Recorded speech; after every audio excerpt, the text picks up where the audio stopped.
hero's name is Cleo, and he's a mercenary. Mercenaries are those who earn their bread by becoming soldiers for hire.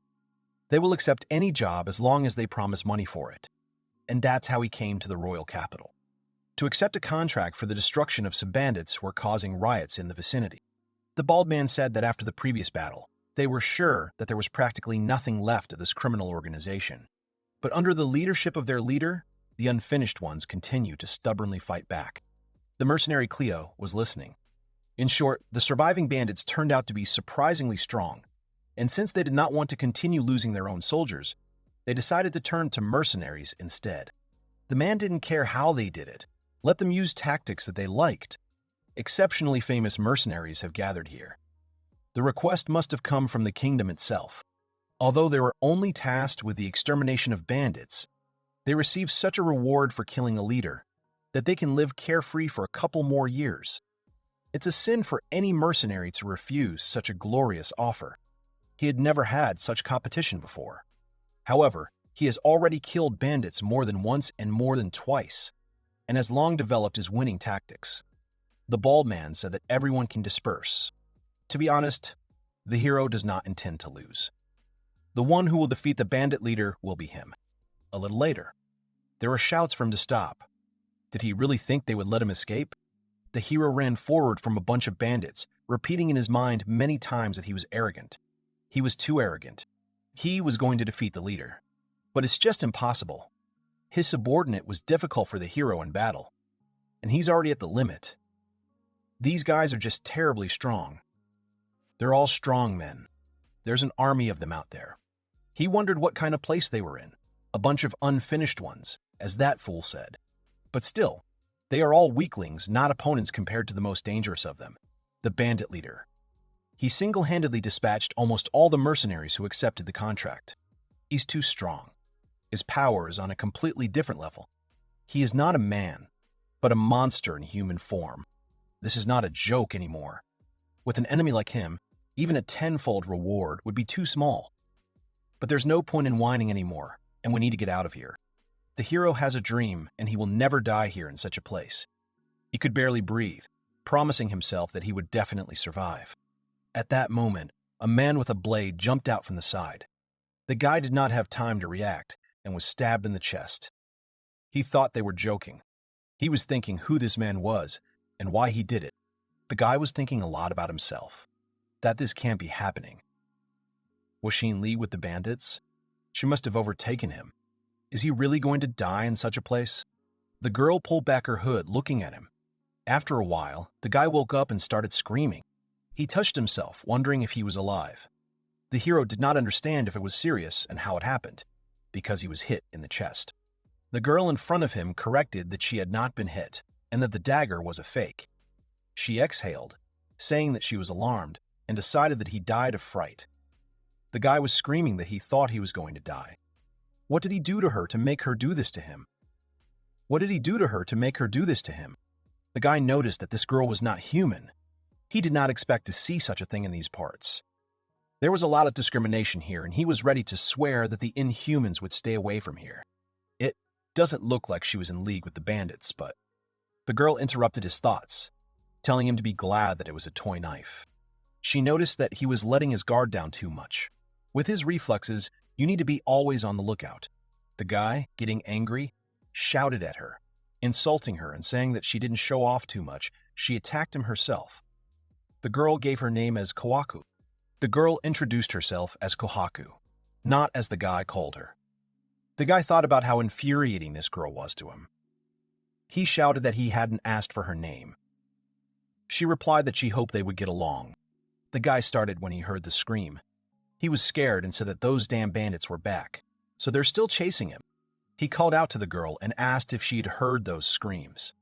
There are dangerous bandits prowling nearby. He does not know what is on her mind, but advises her to run as soon as possible. He asked if she understood him and began to run away, saying that he had warned her before the upcoming meetings. The girl stopped him by his clothes, telling him to stand. He got angry, starting to threaten that he would hit. Kohaku asked if he wanted her to save him. He heard right. She said she would protect him from these dangerous bandits. Despite her appearance, she is quite strong. Kohaku doesn't know how strong these bandits are, but she asks for just a few minutes, and that's it. At this time, the guy was already running away without listening to her. She caught up with him, asking why he was ignoring her. The guy shouted that he didn't have time to play along with her jokes. Kohaku replied that it was not a joke. He was yelling at her to shut up and leave him. Later at night, the guy was breathing heavily after running, saying that he understood everything, so let him give him a little breath. He realized that she was stubborn, even more stubborn than bandits. Anyway, they'd been running for so long and she didn't care at all. The metabolism of non-humans is a terrible joke. Well, what difference does it make now that he wants to drink and eat? After all, he'd left his things to escape. The girl handed him the water. She asked if he was thirsty. She told him not to worry. She didn't poison the water. If she wanted to kill him, she would have done it right away. He began to drink greedily while she watched.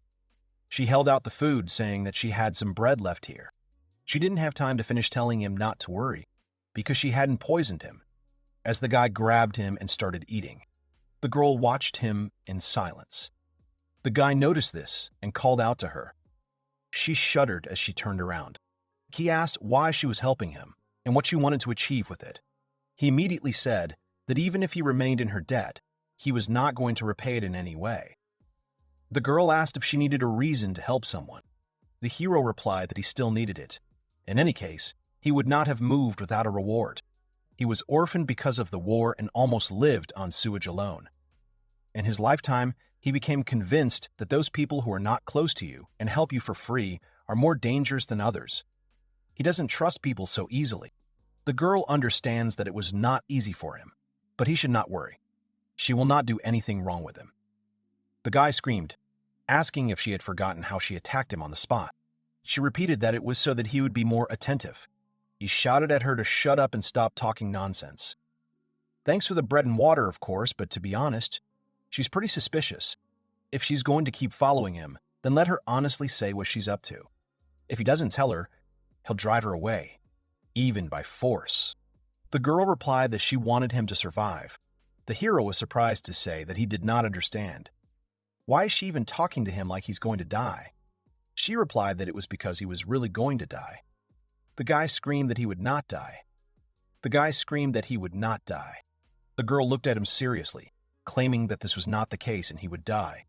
It's going to happen soon. In the near future. She said that she could predict the future, and she foresaw his death.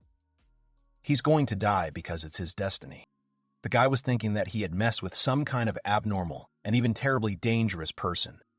The girl started throwing objects at him, and the guy screamed defensively, asking what she was doing. She replied that it was written on his face that he considered her terribly dangerous, and also that she is a hopeless madcap who talks all sorts of nonsense about fate and predictions of the future. The guy screamed that he hadn't developed the idea so deeply. And anyway, what kind of expressive face is this? The girl resentfully said that she was honest with him since he asked. The guy apologized. So he still doesn't understand why she wants him to survive. The girl replied that she would say nothing more, and the guy mentally called her names. The hero sighed and replied that he knew how. At least she's not going to do anything with him yet, is she? She confirmed it. Kohaku will just protect him. Cleo replied that it was fine if he wasn't going to harm him, then let him do what he wanted. She may be weird, but she's not dangerous. Anyway, it's already close to the capital, and there he will say goodbye to her. He sneezed, and she asked if he was okay. The bandits wouldn't have chased them that far anyway, so it's not worth waiting any longer. The guy turned to the side and saw the bear. He got scared and thought about where the bear came from. They don't live here. He's going to hibernate or something and wants to eat in front of her. It doesn't matter now. We need to run and hurry. Kohaku came forward and he asked what she was doing. She replied that she had already told him that she would protect him. It's okay. It's going to be over soon. And let him stay behind her. The bear rushed towards them, and the guy, calling the girl names, threw a stone at him. Kohaku didn't see anything, and the hero grabbed her hand and ran. She asked what he was doing.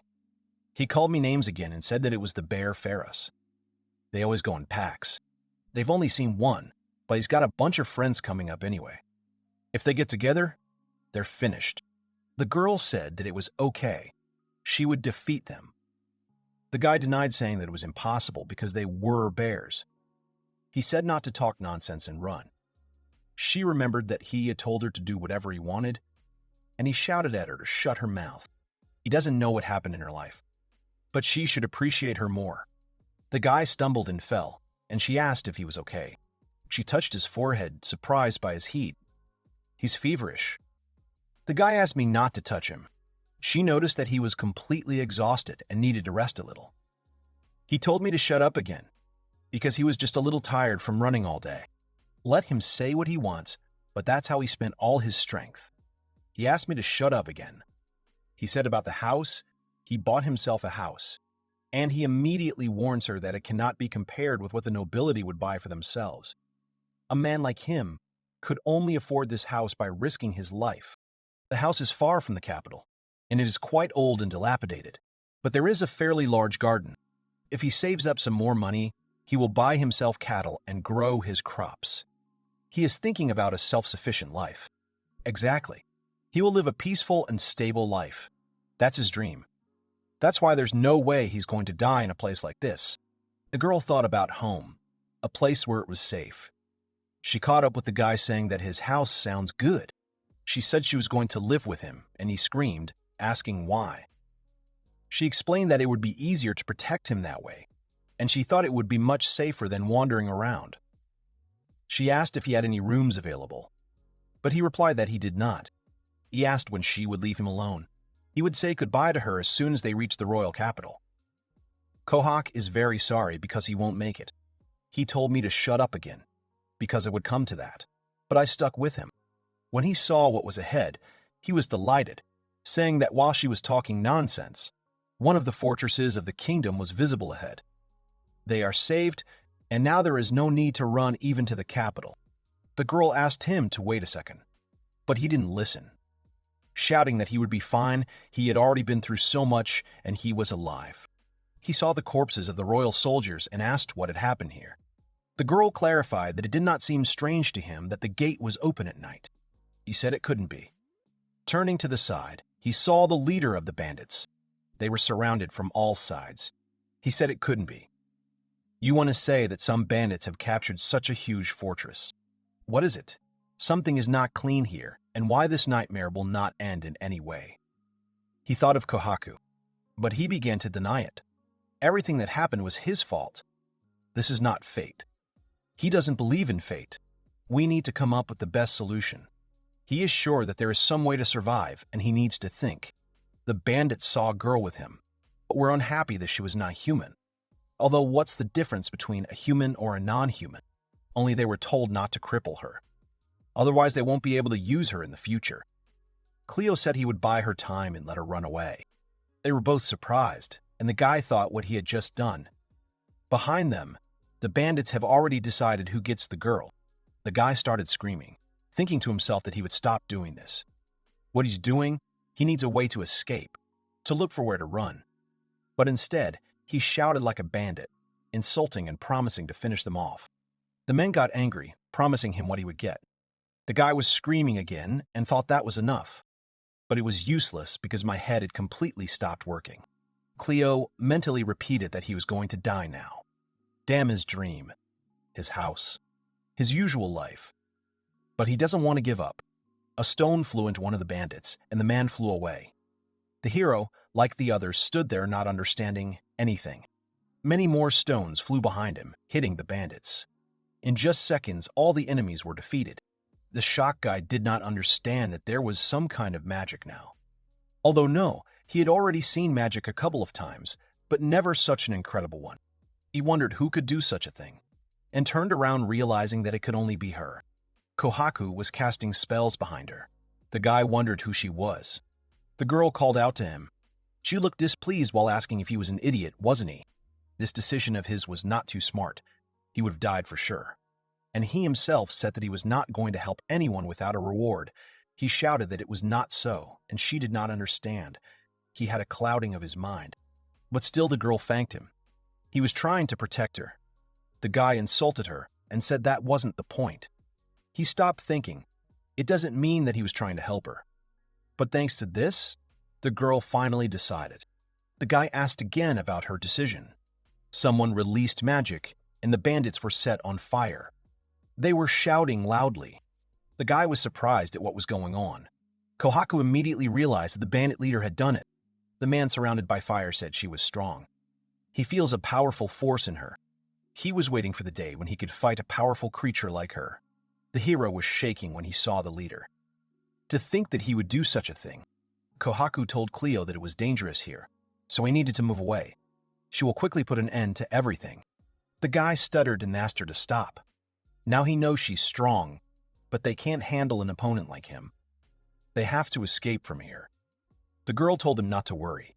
She knew one person, compared to whom his flame is like a refreshing fan. She told him to look carefully at the era that was coming soon.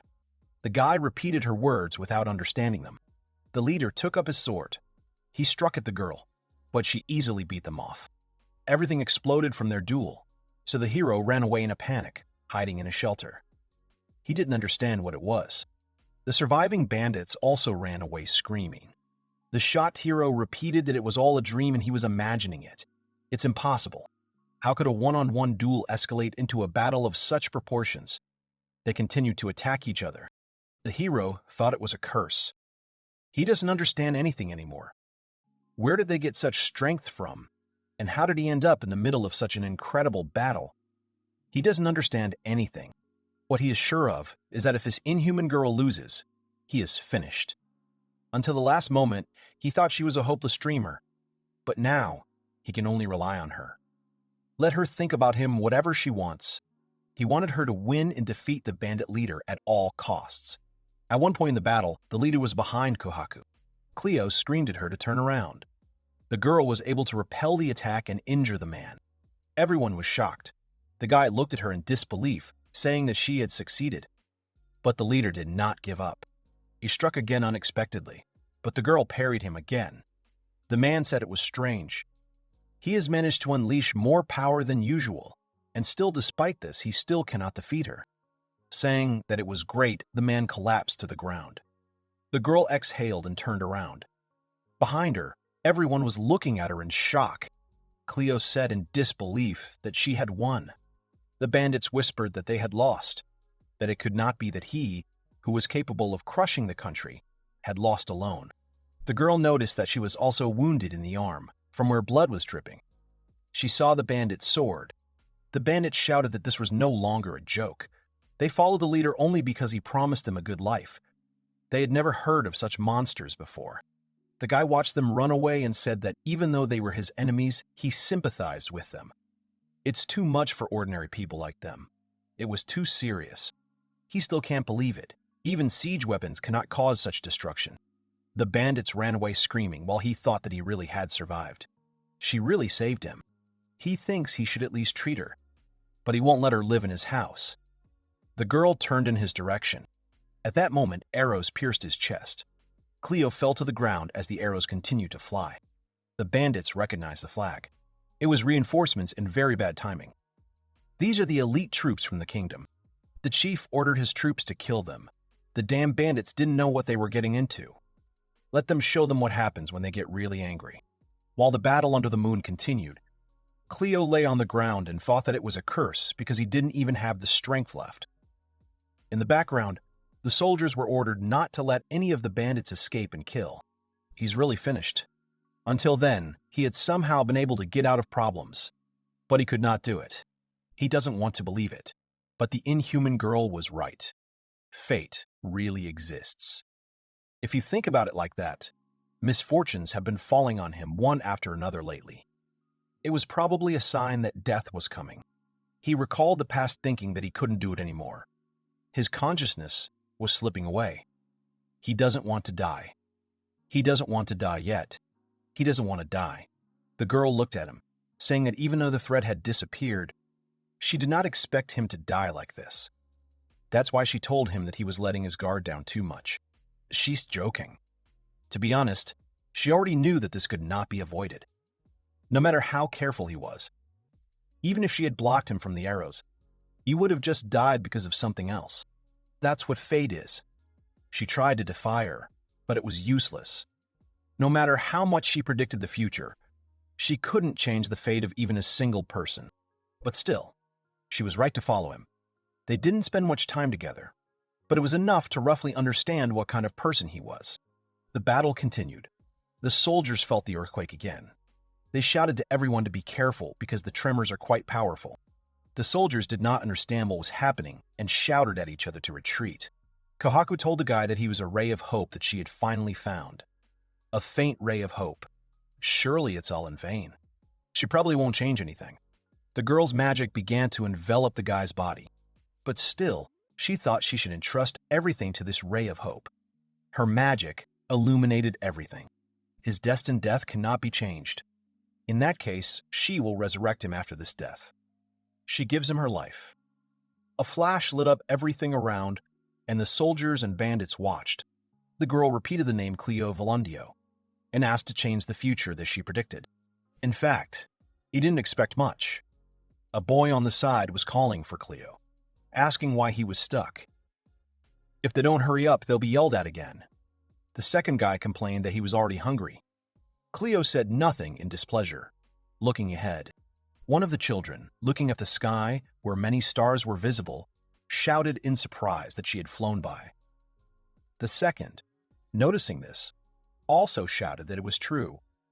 A bright streak was visible in the night sky, where many stars shone.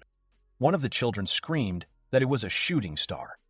The second one noticed that another one had flown by. Cleo shouted his wish that he wanted to eat meat to the brim. Next, he wished to eat and bread to the brim. Next, he wished to eat and bread to the brim. One of the children shouted admiringly at Cleo to take a look. The child with a scar on his eye opened one eye and looked ahead. The guy looked at the night sky in shock and shuddered. He cried out in surprise when he saw that the night surface was covered with many shooting stars that looked like rain. The kids were screaming about how cool it was. The second child asked if it was called a meteor shower. Cleo looked in their direction and called them stupid, said that enough talking and you need to make wishes. Cleo, clasping his hands in a gesture of prayer, tightly closed his eyes and began to ask the shooting stars for meat, bread, and gold. And I repeated it several times. He just wanted to live a normal life. Therefore, more than once and more than twice, I asked the shooting stars for food and gold. The grown-up Cleo opened his eyes, sleepily looking up. His face was tired enough. After sitting down, the guy yawned and stretched after waking up, stretching his body. He feels like he's been asleep for ages. He looked ahead and was surprised. His face was emotionless despite his surprise. His face was emotionless despite his surprise. Cleo asked where he was. His bed was in the middle of an altar-like podium. It was a ruined room in the walls of which there were statues destroyed by time or battles. The columns in the room were destroyed to the ground. He looked at the statues, which were also not in the best condition. Some of them still had stone heads and had only small chips and fractures. Others were left without them at all, being destroyed. Vines have grown over the walls. He looked away in confusion, saying that he did not remember being brought to such a place. He was surprised to ask himself if he'd had a drink yesterday. The guy looked at his hand, in which he was clutching a piece of stone, and thought about what was happening. Suddenly, his eyes widened in shock. Stop. Now he remembered. He was hunting some bandits. More precisely, from his memories, he ran as fast as he could in a panic from the armed huge men who were catching up with him behind. The guy widened his eyes in panic and started screaming. It was as if for some reason he was terribly unlucky that day. And in the end, arrows pierced his chest and he died. The guy immediately lowered his head down in a panic. Cleo began to feel his chest with his hands, running them over the shirt on his body. He said, confused, that, well, or he didn't die. He's alive. He was sitting in the lotus position, continuing to examine himself. In his memories, he thought of a young girl who looked like a human, but was different in that she had ears like an animal. He looked ahead in surprise and absently mentioned that non-human girl. He asked if she had saved him. After that, he answered himself that no, it was definitely her. By the way, about her, she is not visible at all. And where she could have gone? In front of him, there was only a door that led out of the destroyed room. He was alone. He remembered from the past how the girl had magically wrapped him in some kind of bubble and said that she would give him her life. Clutching his head and closing his eyes, he said that it seemed that before he lost consciousness, she said something like this. He abruptly opened his eyes, looking ahead, scared and shocked at the same time. He wondered if she really was. Before he could finish, assuming the worst, the same girl appeared in front of him from a large crevice that was in the wall of the room. The girl, noticing him, said that it looked like he had woken up. The guy looked at her in surprise and took his hand away from his head. He looked confused when he saw her alive in front of him. The girl calmly exhaled, saying that it was like a stone from the soul. He worried her and didn't want to wake up at all. She looked friendly and untroubled by anything.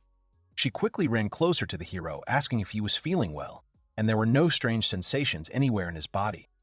The guy, frightened, began to make sounds in surprise and asked her to stop. The girl mumbled questioningly and called out to him, asking if he even remembered who she was. The guy in front of her was shaking all over, looking at her fearfully as if at a ghost. He continued to tremble and said that it was a face, a voice, and hair. It can't be her. He shouted that she was the inhuman girl. Looking at him, she corrected his words that she was not a non-human girl, but a Kohaku. The guy looked at her with wide eyes and asked in surprise, stuttering from shock, what happened to her body. The girl raised her hands, looking at how her clothes had become many times larger in size. She understood what he was talking about and replied that something had happened, and as a result, she had shrunk in size. The guy screamed from what? Putting her hand to her face, she looked up thoughtfully and said that she had defeated a couple of other attackers. Then she destroyed the rubble and tried to wake him up with all her might. The guy screamed, and what if this could reduce her in size? She said that whether he sees her is special.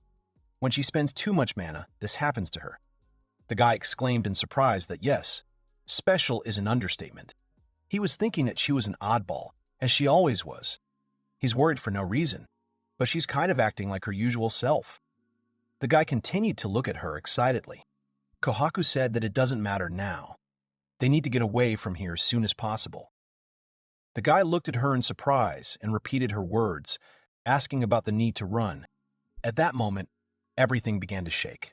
Stones from the collapsing ceiling began to break off and crumple down from the vibrations that passed through the entire huge room. The guy stuttered in fright and shouted, asking which one. The girl turned in his direction, explaining that a war was raging outside. The guy screamed again, asking about the war. Kohaku thinks it's only going to get worse, so they need to escape before they get involved in it. The light that penetrated from the cracks in the dome of the building illuminated the room from the inside, with bright rays. The girl went to the crack in the wall from which she came and reminded that she had to hurry. Getting up, the guy followed her in confusion, agreeing with the girl. When they went outside, they could see mountain ranges and a huge forest. A huge palace towered in the distance, from which black smoke rose into the air in a huge stream. The guy looked forward in shock, seeing that the royal capital was on fire. While he was sleeping, everything went wrong. The guy began to groan and asked the girl that he had not been to these lands before, had he? Kohaku confirmed this and added that they were in the neighboring province of Kuglad. The guy asked about the time and asked why she brought him here. Then it became clear to him. Discrimination was rampant where he lived. Maybe she went here because it was hard to stay there. Well, now the war has broken out altogether. It means that she took him with her to such a far place. The guy turned to the girl who was stroking the big monster at that moment. Kohaku turned to him and asked why he was frozen in place, and told him to get in faster. The guy ran to the cart. She wondered if this girl had been courting him all this time. The hungry guy ate with a huge appetite. She told him that it was not necessary to talk about everything so that he would know. He replied that for some reason he was so hungry that he would have eaten a horse. The girl turned to look at him and turned away again, confirming something. If he has such an appetite, then he's fine. Embarrassed, the guy fell silent and turned away. He didn't know how to put it. He apologized because it looks like he caused her a lot of inconvenience. He said she saved him. There was no way he would have survived after the arrows pierced his chest, and he is very grateful for many other things. Kohaku smiled.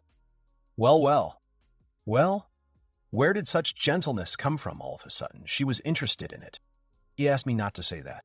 He's not so heartless that he doesn't feel indebted to her after everything she's done for him. The girl chuckled, saying, "That's how it is, you're welcome." The guy was clearly embarrassed and looked down. He added after a silence that, well, he was very uncomfortable about it, but she could live in his house. He said this with a strange face. The girl turned in his direction. He asked if she remembered when they were running away from the bear. She offered him to live together when he told her about the house. Then she said she was going to live with him, and he asked why. Cleo said that, to be honest, he is extremely opposed to other people crossing the threshold of his refuge, but he can't offer her anything else so. Although the house is in the middle of the wilderness and there is nothing interesting nearby, there is no such discrimination as in the capital. And if he still wants to live there, no matter what, he asks for mercy. The girl hesitated, answering that she wanted to tell him a little later, but there was probably nothing left of his house. The guy asked, confused, what she was talking about. The girl looked away, saying that it had been a century, you see. The guy gasped questioningly. She added that he hadn't woken up for 100 years. He gasped questioningly again. The guy was staring intently ahead. He looked at the landscape in front of him, saying what this world means, a century later. To be more precise, 108 years and 3 months have already passed. When he first heard about it, he shouted that it was complete nonsense, starting with the fact that he hadn't aged at all. It seems to be because his body was frozen in time due to magic. But why hasn't the girl aged at all? On the contrary, she looked younger. She told me that she was special. She has a very long life expectancy, unlike them, humans. Well, he doesn't care if a century has passed or not. He hasn't changed at all, and anyone who might have been worried about his disappearance has long since died. He was most upset about the house. He won't see the days when he retires now. All his efforts were in vain. He returned to the starting point again. He hung his head and sighed. He didn't even have time to live there for 6 months. The girl found the city. The guy ran to her, surprised, asking if it was true. She confirmed it, but the guy saw that it was the same there. She replied that there was nothing to be done, and they would go looking for another way. On top of that, war is raging everywhere in this era. It seems that he really only dreams of peace. They saw the building and were surprised that it was true. They found an old fortress. The guy told Kohaku that she had a sharp eye to see her from this distance. She replied that she was at least 100% sure of her eyesight. The hero said that, but it would be worth being sure of other things. Her combat skills. Life expectancy. The girl went ahead, saying that they would spend the night here. He stopped her, asking if she was sure. Maybe some looters have settled here or something like that. The girl turned around and told him not to worry. Despite her appearance, she is still strong. She went inside the building, and the guy clarified that. But still, she's weaker now, isn't she? She mumbled and replied that, well, she probably wouldn't be able to show even a fifth of the strength that she had a century ago. The guy repeated her words about the fifth lobe and said that it turned out that she was very weak. She told him not to worry. Even so, she would definitely protect him. She doesn't feel anyone's presence, so she thinks there's no one there. Going forward, she found something. She walked into a place with a bunch of barrels and said it was mead and quite old. The barrel has been around for half a century. At least drink it there. Moonshine. Probably. The guy called out to Kohaku, and she turned around with a questioning mumble. He asked with a serious face what he needed to do. The girl did not understand his question. Therefore, the guy clarified that to express his gratitude. He has lost everything, including his house, so he can only follow her instructions. He thinks she's helping him for a reason, and he asked if she had any important purpose. She noticed that he still had a sense of duty, but he just doesn't want to owe her anything. That's all. So he asked me to tell him. He would really do anything for her, so... The girl interrupted him, telling him to survive at all costs. The guy was indignant, saying that he had already heard this. Everything Kohaku wants can be expressed with just this phrase. And Cleo tells her that she wants to hear something more specific. For example, the reason she wants him to survive so badly. The guy got upset, saying it didn't matter anymore. He thinks she would have offered him something grandiose like stop the war or save the world. The girl behind was surprised. He knows that it certainly wouldn't have come to this, but for now he's had enough. Well, that's fine. For now, he will try his best to stay alive. The girl agreed, saying to take it seriously. A little later, the guy said that, still, if you think about it, survival in this war-torn world promises to be quite stressful, doesn't it? If this goes on, it will hardly be possible to hope that there are still peaceful lands somewhere. The girl agreed with him. She entrusted him with a rather difficult task. He will need gold to survive. Since the whole world is fighting among themselves, it's fashionable for mercenaries to go back to him. The girl got angry, asking if he was dumb. The guy, getting angry, asked who she called stupid. She continued to bicker because she had told him to stay alive, so why would he put himself in danger? He was indignant, saying that, well, not very many professions are in demand now. He told her not to worry. No matter how he looked, he had been a professional mercenary for 10 years in a row, did she know? If things get bad, he immediately leaves quickly. He promises her that he will not act rashly. Then the girl clarified. What if she told him that now a bunch of people like that bandit leader are fighting on the battlefield? The guy gasped in shock. He called out to her, asking what she even wanted to say. She asked to be allowed to explain and asked for a second. She returned holding the object in her hands and asked if he knew what it was. The correct answer is the weapon used by the bandit leader. The guy was surprised that she had appropriated it for herself. In truth, this is not an ordinary weapon. He was forged a long time ago, and it is said that if the sword and its owner fit each other, he is able to bestow unprecedented strength, which the owner will be able to surpass even 1,000 soldiers. The guy asked her in surprise. So that unusual power of the bandit leader was due to this sword. When she said that a lot of people like the bandit leader are involved in the battles, she meant that there are many similar weapons that have fallen into the hands of the belligerents. One warrior destroyed the castle's impregnable gates with a single blow. The other chopped up the enemies with lightning speed. And the third called for a huge hurricane that scattered a large army in all directions. People call the wars of this era by the names of these special weapons. Wars of unknown swords. The guy repeated the wars of unknown swords in horror. Kohaku said that there are other names in the annals. They are sometimes called holy or magic swords. The guy didn't understand what kind of nonsense it was. What kind of era is this? The girl summed up that, in general, the mortality rate among mercenaries is completely incomparable to what it was a century ago. But he can survive even without money, because the mercenaries. The guy interrupted her, asking her to wait. He reached for the sword in her hands, telling her to give it to him for a second. He looked like a madman at the weapon, saying that eyes for an eye, and an unknown sword for an unknown sword. So, if he has the same power as them, then the problem is gone, isn't it? The guy looked at the sword enthusiastically, saying that he would earn a fortune with it. The guy screamed, swinging his sword. Nothing happened, and the girl asked that nothing was coming out. The guy replied that it looked like it. The guy shouted in frustration, which means he is not compatible with the sword. He's just a jerk. The girl calmed him down, telling him not to worry. She's not compatible with him either, so we shouldn't be so upset. It seems that the unknown swords are compatible with completely different people. So she is sure that one day an unknown sword will surface that will suit him. The guy turned around and looked at her strangely. She asked him if something was wrong. He asked if she had a card, and she replied that of course. He apologized and asked for a second. Cleo silently looked at the map, and then asked how she thought this old fortress would remain unoccupied. She replied that she probably did. And these glasses with me don't look like they were brought here recently. So I guess the fortress has been abandoned for a long time. The guy thought about Mead. He held the glass in his hand, silently looking ahead. The hero began to walk around the fortress looking at its rooms. Standing in place, he was silent. And the girl asked, calling out to him, what he was thinking so hard about. He asked her to listen and asked, looking at her, why they should not settle in this fortress. Since there's war everywhere, he thinks they'll be safer here. They'll grow crops and all that. They will be self-sufficient. Kohaku thinks it's a good idea. To be honest, she was thinking the same thing. Had he been thinking about it all this time? He said no.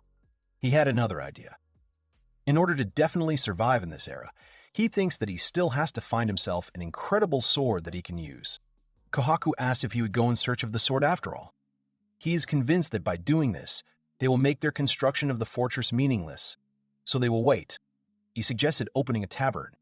Arrange a tavern for travelers near the highway and wait until the owners of unknown swords come here themselves. The girl repeated about the tavern and the guy stopped her, saying wait, he understands everything. She wants to say that this is some kind of absurdity, but as she sees it, they have stumbled upon a whole sea of mead. They have no reason not to cash in on it.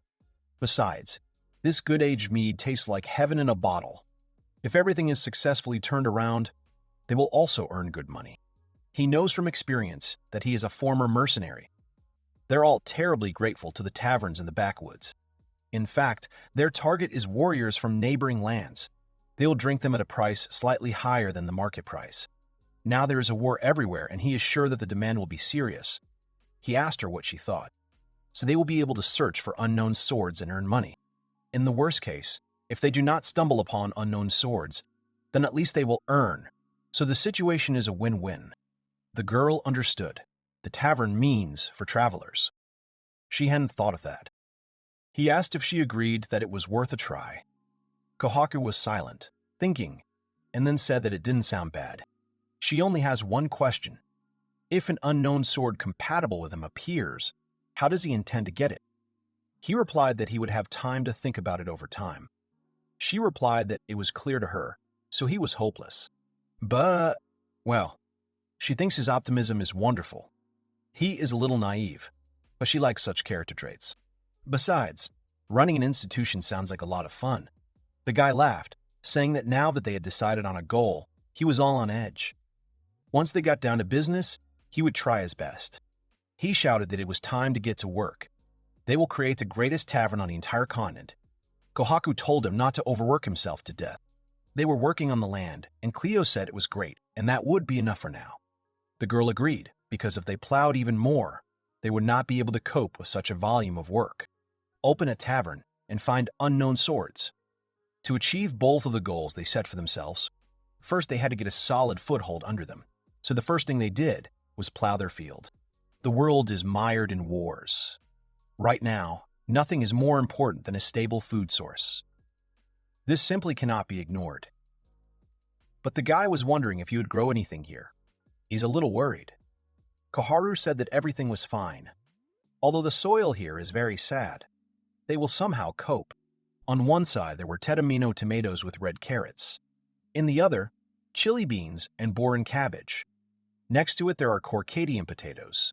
And a little further, there is corn from Peshawar. Of course, it will take some time until all this grows, and it will be possible to harvest. Tomatoes will take 20 days to ripen, and they can be eaten. The guy was pleased with what a magnificent vegetable garden came out. Kohaku already had vegetable seeds and a minimal set of tools for working in the field. It seems that before he woke up, she was living a self-sufficient life. On top of that, thanks to this, they still had a supply of food by today. Perhaps if he were alone, he would have serious problems finding food. Seriously, she's just superior to him in everything. Kohaku said that if they had enough space, they should also allocate a plot for a wheat field so that there would be something to make bread from. The guy replied that it was a great idea and they would definitely do it. Anyway, since they are tightly engaged in farming, there should be no problems with food.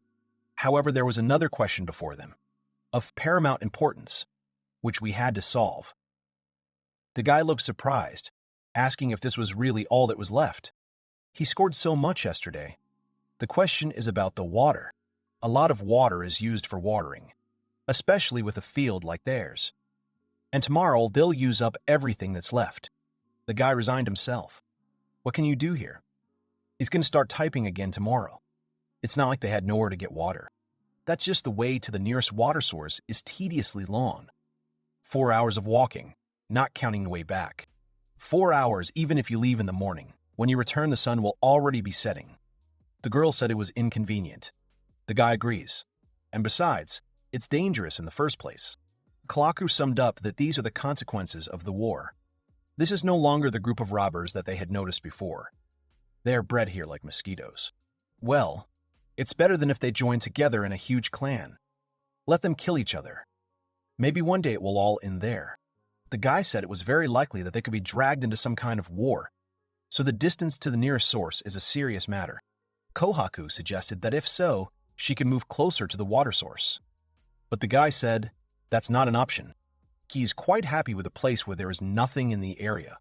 If they had settled somewhere better, this place would have been instantly chosen by robbers, and they would have been attacked. And this piece of land, Where there is a little bit of the most necessary will survive the wars of this world. And personally, Cleo, it seems that this place suits them best. And the guy likes the fortress. Looks like you're going to have to work hard. They can only tolerate it. The guy offered to go back already. However, he's still worried that there is no water source nearby. The guy was grunting and doing something, and Kohaku came up and asked what he was doing. He was digging a well and looking for underground currents. They don't need much, so he thinks. Or maybe they can get water right here. The girl chuckled. She wondered if there were any underground currents at all. But he had no idea. But when he was inspecting the old fortress, he noticed that there were drains everywhere. These are aqueducts. He probably thinks they were built when people lived here, so that they could easily get water. And if there are no rivers nearby, then it's very likely that no underground currents were involved. She asked if he thought that this fortress could have been abandoned because these currents had dried up. He replied that it was possible, but they also could not know the opposite for sure. But he still has nothing to do. He wants to try everything he can. He doesn't want to regret later that he didn't do something from the very beginning. It became clear to the girl. Well then, it's really worth doing. She asked if he wanted her to try to punch a hole with magic. She could instantly make a hole a couple dozen meters deep. He said she shouldn't waste her magic on such a thing. Even in the best case, her strength is still slightly reduced. It's better for her to save it, until the moment when she needs to protect herself. And anyway, he can't rely on her in every little thing. Let her give him a little work. The guy freaked out, saying it was useless. With these tools, you can't dig anything further. He would go and see if there were any better tools left in the fortress. He told her not to even think about digging a hole. The girl agreed. The guy ended up in an old fortress on the first basement floor. There was nothing to be seen, and he thought maybe there would be something like an ice axe. But the truth is, they still need so much more. We need a bow and arrow for hunting. He could use a rope and a hammer. And there's no furniture here. And he's still wearing the same clothes. When winter comes, you will need to take measures against the cold. If they don't solve all these issues, he was directly reminded of the days when he had not yet entered the orphanage. It was hard then. The guy spat, saying that now is not the time to feel sorry for himself because he needs to look for tools. He turned his attention away. There's a strange wall there. The hero cried out in surprise and called Kohaku, telling her to come to him. They were looking at a huge staircase that was so long and dark that there was no end in sight. The girl was surprised that the cellar goes even deeper. At first, the guy thought it was just a shadow from the rubble of stones, and there was a staircase. He offered to go and see. He was looking forward to it, and she understood him. It would be great if there was a mountain of treasure there. They would have solved a lot of problems in one fell swoop. The girl noticed that such luck does not happen often. He asked if she knew that there was a lucky man in the world who had been resurrected a century after his chest was pierced. The girl said that a terrible monster might be sealed there. The guy asked her to stop, because if she says so, it's not hard to believe. The girl screamed sharply and the guy was scared. He got angry, saying that she had found time for childish jokes, and she laughingly apologized. She asked that he was relaxed, wasn't he? They don't know what awaits them downstairs, so it's better to prepare in advance. He angrily replied that he knew. The guy was glad that he finally saw the last steps. The stairs went much deeper than they thought. Now he is filled with hope. He was surprised to look ahead. There was a sword in front of them. The girl asked what he was doing here. The guy mentioned that he was weird, but it's in good condition considering it was abandoned here.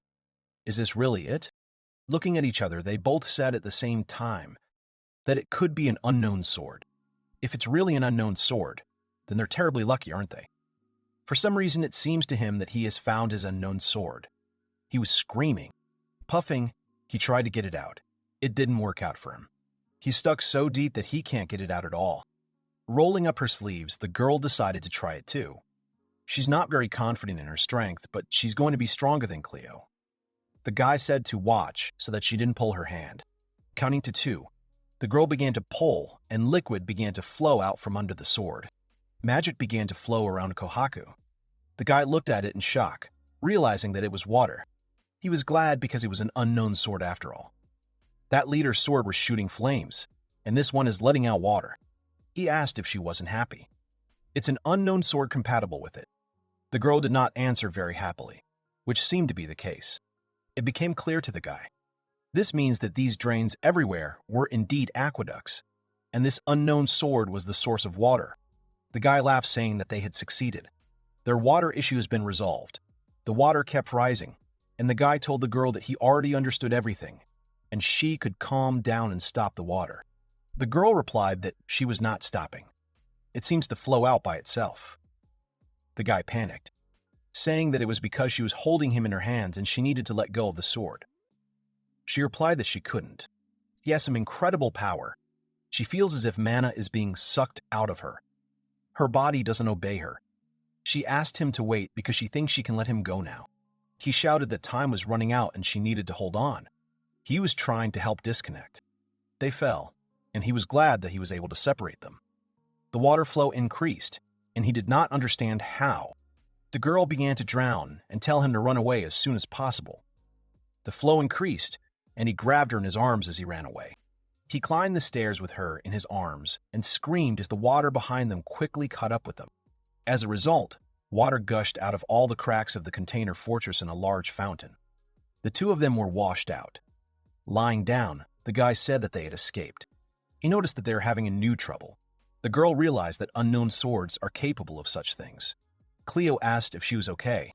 She replied that she did. But she used up a lot of mana. But she has nowhere to shrink, so he doesn't have to worry. He asked if it was normal at all. Kohaku said that was fine, but now they had easily solved the issue of water. The guy agreed, but if possible, I would like to take with me an unknown sword that creates water. Speaking of which, he remembered. He noticed how the animals began to frolic in the water and asked if she didn't think they had a very good place now. The girl laughed, answering that if the robbers found him, they would definitely attack them. The guy replied that it wasn't funny. By the time the tomatoes in their garden were ripe at the highway, a half-hour cart ride from the old fortress, the girl is glad that they have finally finished. The guy imagines it in a different way, more like a shack than a tavern. Kohaku believes that it's okay, it just came out first level. They will work on it properly and it will be fine. Their tavern was built. So far, only alcohol and water will be sold. And when their relations with the beds get a little better, they will be able to feed them. In these lands, water is priceless, so she thinks that at least for her sake, people will come in. The girl was pleased to say that it was necessary to prepare more mugs with plates and gradually determine the prices. The guy noticed that she really likes it all, as he sees it. She replied that she liked it, but didn't he? He once said without enthusiasm that he liked it, of course. It's just kind of exciting for Cleo to see their plan come to life. To tell the truth, even though he offered to open a tavern himself, he thought that maybe it's not worth opening such an institution at all now. He was tormented by doubts. Let's just say things were even worse with public order than he thought, and bandits were running everywhere. And for the fact that the old fortress, which has become the best possible home for them now, can be found by robbers, he was very worried. After the incident with Kohaku and the water source, she lost some of her magic power again. If they are attacked by the wielders of unknown swords, they will definitely not be able to fight back. In other words, he was thinking about giving up on the tavern business. The girl was shaking, asking again about quitting. She was asking if he was serious right now. She really wanted this. The guy made her think for herself how risky it all was. He wondered why she was so upset. The girl replied that then they would have nowhere to collect information. Besides, doesn't he want to find his own unknown sword? She assured me that everything would be fine. Whatever happens, she will protect him. The guy thought that who knew that she would like this idea so much? In the end, he agreed, saying to get down to business. That's how, despite his anxiety, they set about creating a tavern, as planned. The guy was looking up saying that, but still despite his anxiety, although it would be more accurate to say, as he was afraid. They've been open for a week now and still haven't seen a single living soul. The girl said that they just chose a place that was too deserted. She saw hoofprints, so apparently people are passing through here after all. Perhaps the timing was wrong. Still, even though they achieved their goal, they were too hasty with their idea. They still have to work in the field and do repairs, but they wasted their time. The girl said that maybe everything is fine. If you only do what you work, you can drive yourself into the grave. She closed her eyes, saying that such moments would not hurt either. Cleo looked at her and replied that it was for sure. It's not bad either. It's been almost a month since N woke up in this era.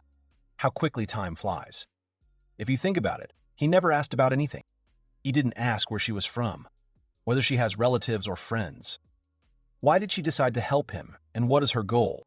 Before that, he kept a distance between them because he didn't want to get involved in anything. Maybe it's time to ask. The guy turned to her, asking her to listen to him. But at that moment, the girl turned her attention to the side, saying that someone was heading towards them. The guy saw it, saying it was true. It could be a client. But the girl noted that it could be a bandit. But he doesn't care about anyone anymore. Although no such thing is necessary. Anyway, we need to lure him in, and then they will serve him. She can rely on him. To be honest, he once worked part-time at a tavern. He won't miss a client for anything. In front of them was the Knight of the Kingdom of Gardo Safia. The girl insulted them and asked who gave them permission to open their shop. They are located in the territory of the Gardo Kingdom. The guy thought that it looked like they were in for bigger problems than robbers now. The guy asked about the shop and said he didn't understand what it was about. The girl told me not to lie to her. Safia said there was a road sign pointing to the tavern 15 minutes away. The guy was surprised, asking if she was serious. He turned to Kohaku, asking when she had just managed. She explained that she had found a suitable board and made it. Yes, she has provided for everything. Sophia screamed, pointing at them and asking if they were listening to her at all. They're riffraff breaking the law. The guy apologized and said that he was left homeless because of the war and ended up here.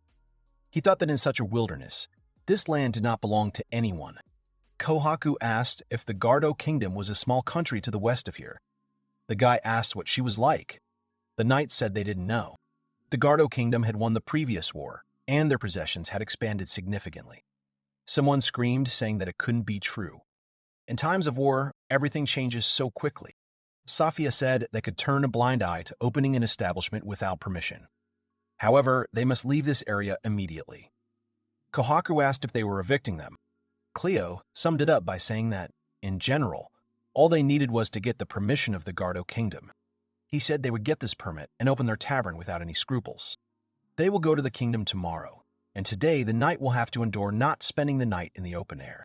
Sophia replied that she understood. However, she would take the non-human girl with her. The guy, surprised, asked what it was. The knight said that she was guilty of trespassing. In their kingdom, there is a ban on entry for inhumans.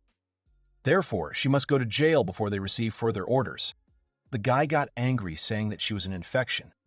He's not going to be nice to her anymore. He didn't give a damn that they had a war here. The knight asked how he was behaving with her and whether to throw him into prison too. The guy replied that she could try. He will throw and fro if he can. He called her a walking dung. Safi got angry, asking if she was a walking dung. He calls her, the knight, manure to her face. The guy changed his mind, saying that no, manure is too flattering for her. At least the manure is good for fertilizer. She is worse than dung, an evil and good-for-nothing knight. The knights shouted, asking how dare he be rude. The girl told them to stand where they were. She will personally deal with this brute. Cleo asked me not to make him laugh. He has 10 years of a mercenary career under his belt. Kohaku called Cleo, but he told her not to talk him out of it. He can't stand people who are stupefied by the authorities and look down on everyone. Safia seemed to be preparing for him, and he attacked. They started fighting. Cleo teased her that she could only talk. She's practically powerless with her sword. The girl noticed that it seemed that this would not be enough. If that's the case, then he needs more. She hit him again, and the guy jumped back in surprise. There's a streak left on the ground. He did not believe that she also wielded an unknown sword. Kohaku called him names, asking why it couldn't be. This was to be expected. The guy asked her not to call names. Of course, she wields an unknown sword, but she doesn't terrify him like that bandit leader once did. She also doesn't use it so well, and it seems to him that she doesn't have a sword at all. Safia shouted at him to attack. She screamed for him to receive the power of her unknown sword. The guy dodged and was able to get closer, holding the sword up to her face. Cleo chuckled as the others watched, shocked. The soldiers were calling the commander. He knew she was weak at all. No one would so obediently go head-on to such an attack. She hadn't thought about what would happen if he dodged. If so, even the bandits he had fought in the past were stronger than her. He asked what they do when they lose a duel. The loser dies or obeys the winner in everything. It was the way of the mercenaries. What will she choose? However, the hero hopes that she will just run home in fright. She said she hadn't lost yet. The guy noticed that she did not know how to admit defeat. She took the sword, saying that the fight had just begun. The magic became much more powerful, and Cleo and Kohaku were scared. Great power was coming out of the sword. The guy ran away, shouting that she suddenly became an order of magnitude scarier. Kohaku said he was too arrogant. The knight went crazy, asking how he was. The knights began to retreat in the same way, fearing that she would touch them as well.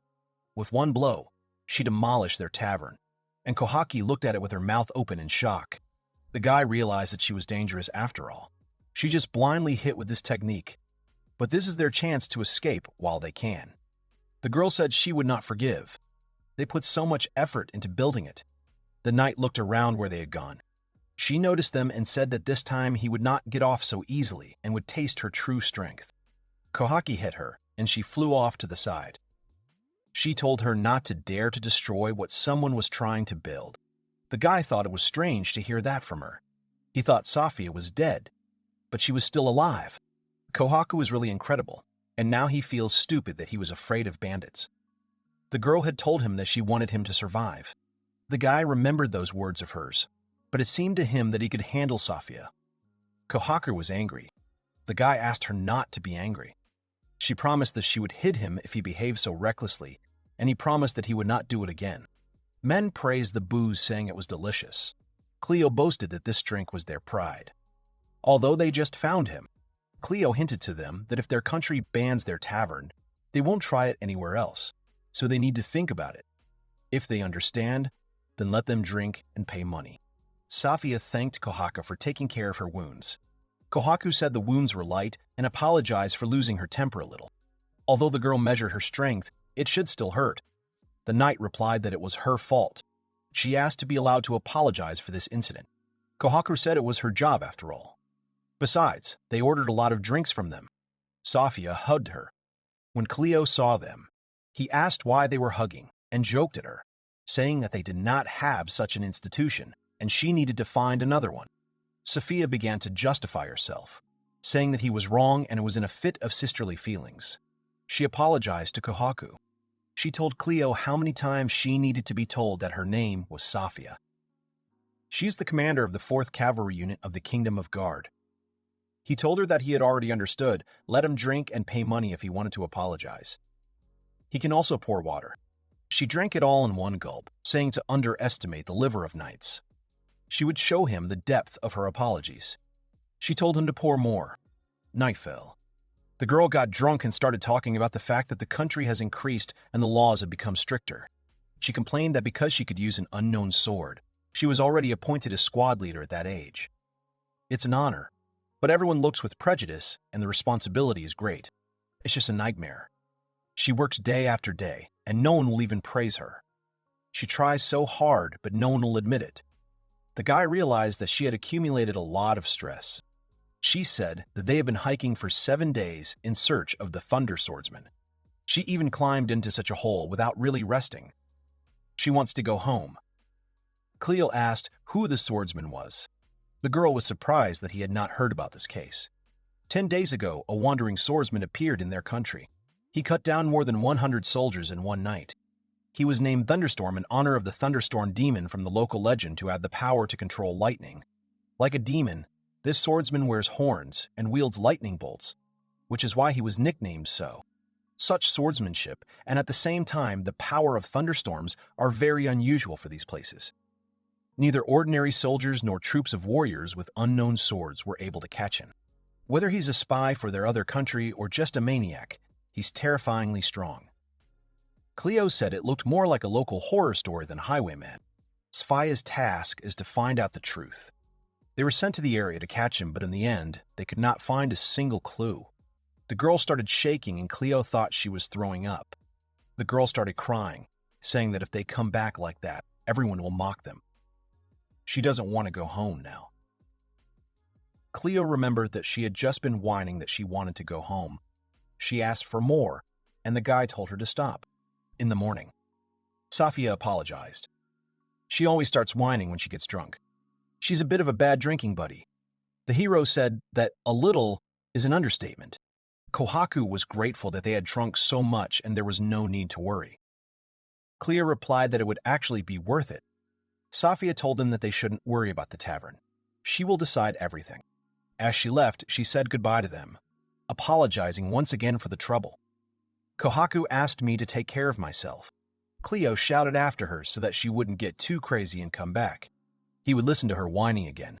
Safia bowed to him. The guy was asking if she was going to be okay. Kohaku thought so.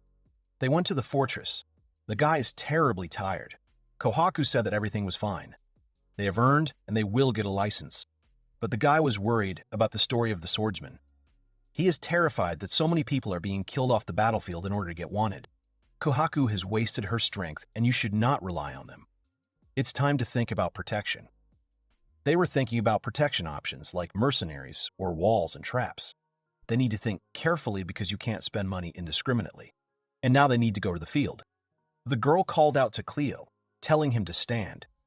She looked at the fortress and said that someone was there. He asked if it was serious. Maybe it's a thunder swordsman.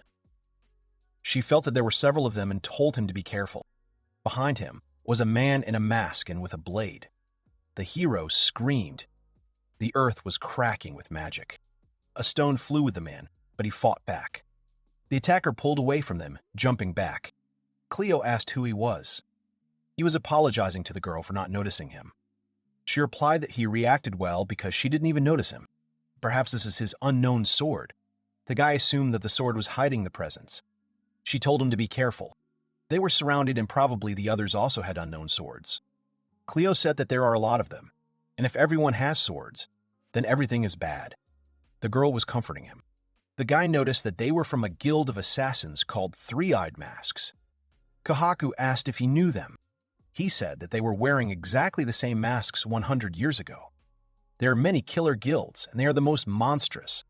Becoming their goal is no longer possible to escape. No matter how much you resist, they will appear one after another until they are killed. They are a very creepy organization, and it was considered better not to mess with them. He doesn't understand what they're doing here. A guy appeared behind me. He thought it was the noise, but it was them again. Cleo asked who else there was.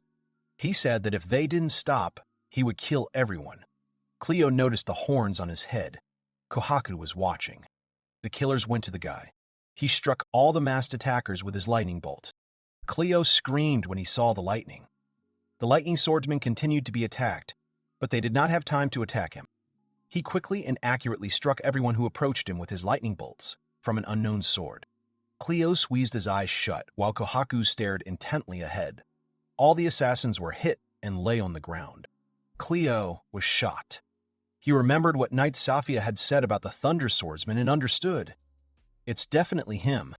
The assassins quickly ran away without continuing the battle. The swordsman clicked, surprised that they still had the strength. He glanced at the couple to the side. The hero was scared that he was looking at them. The swordsman tensed, realizing that Kohaku was strong. He released the lightning bolts again. Cleo screamed that he was in a fighting stance. Kohaku told him to hide, because he would have to fight in earnest. Both were already ready to start fighting. They stared at each other intently. The hero began to tremble, and lifting Kohaku in his arms, he shouted for them to stop. The swordsman was surprised. The girl asked what he was doing, so it was not convenient to fight. He asked her to calm down. She asked him not to worry, but he wasn't really worried about her.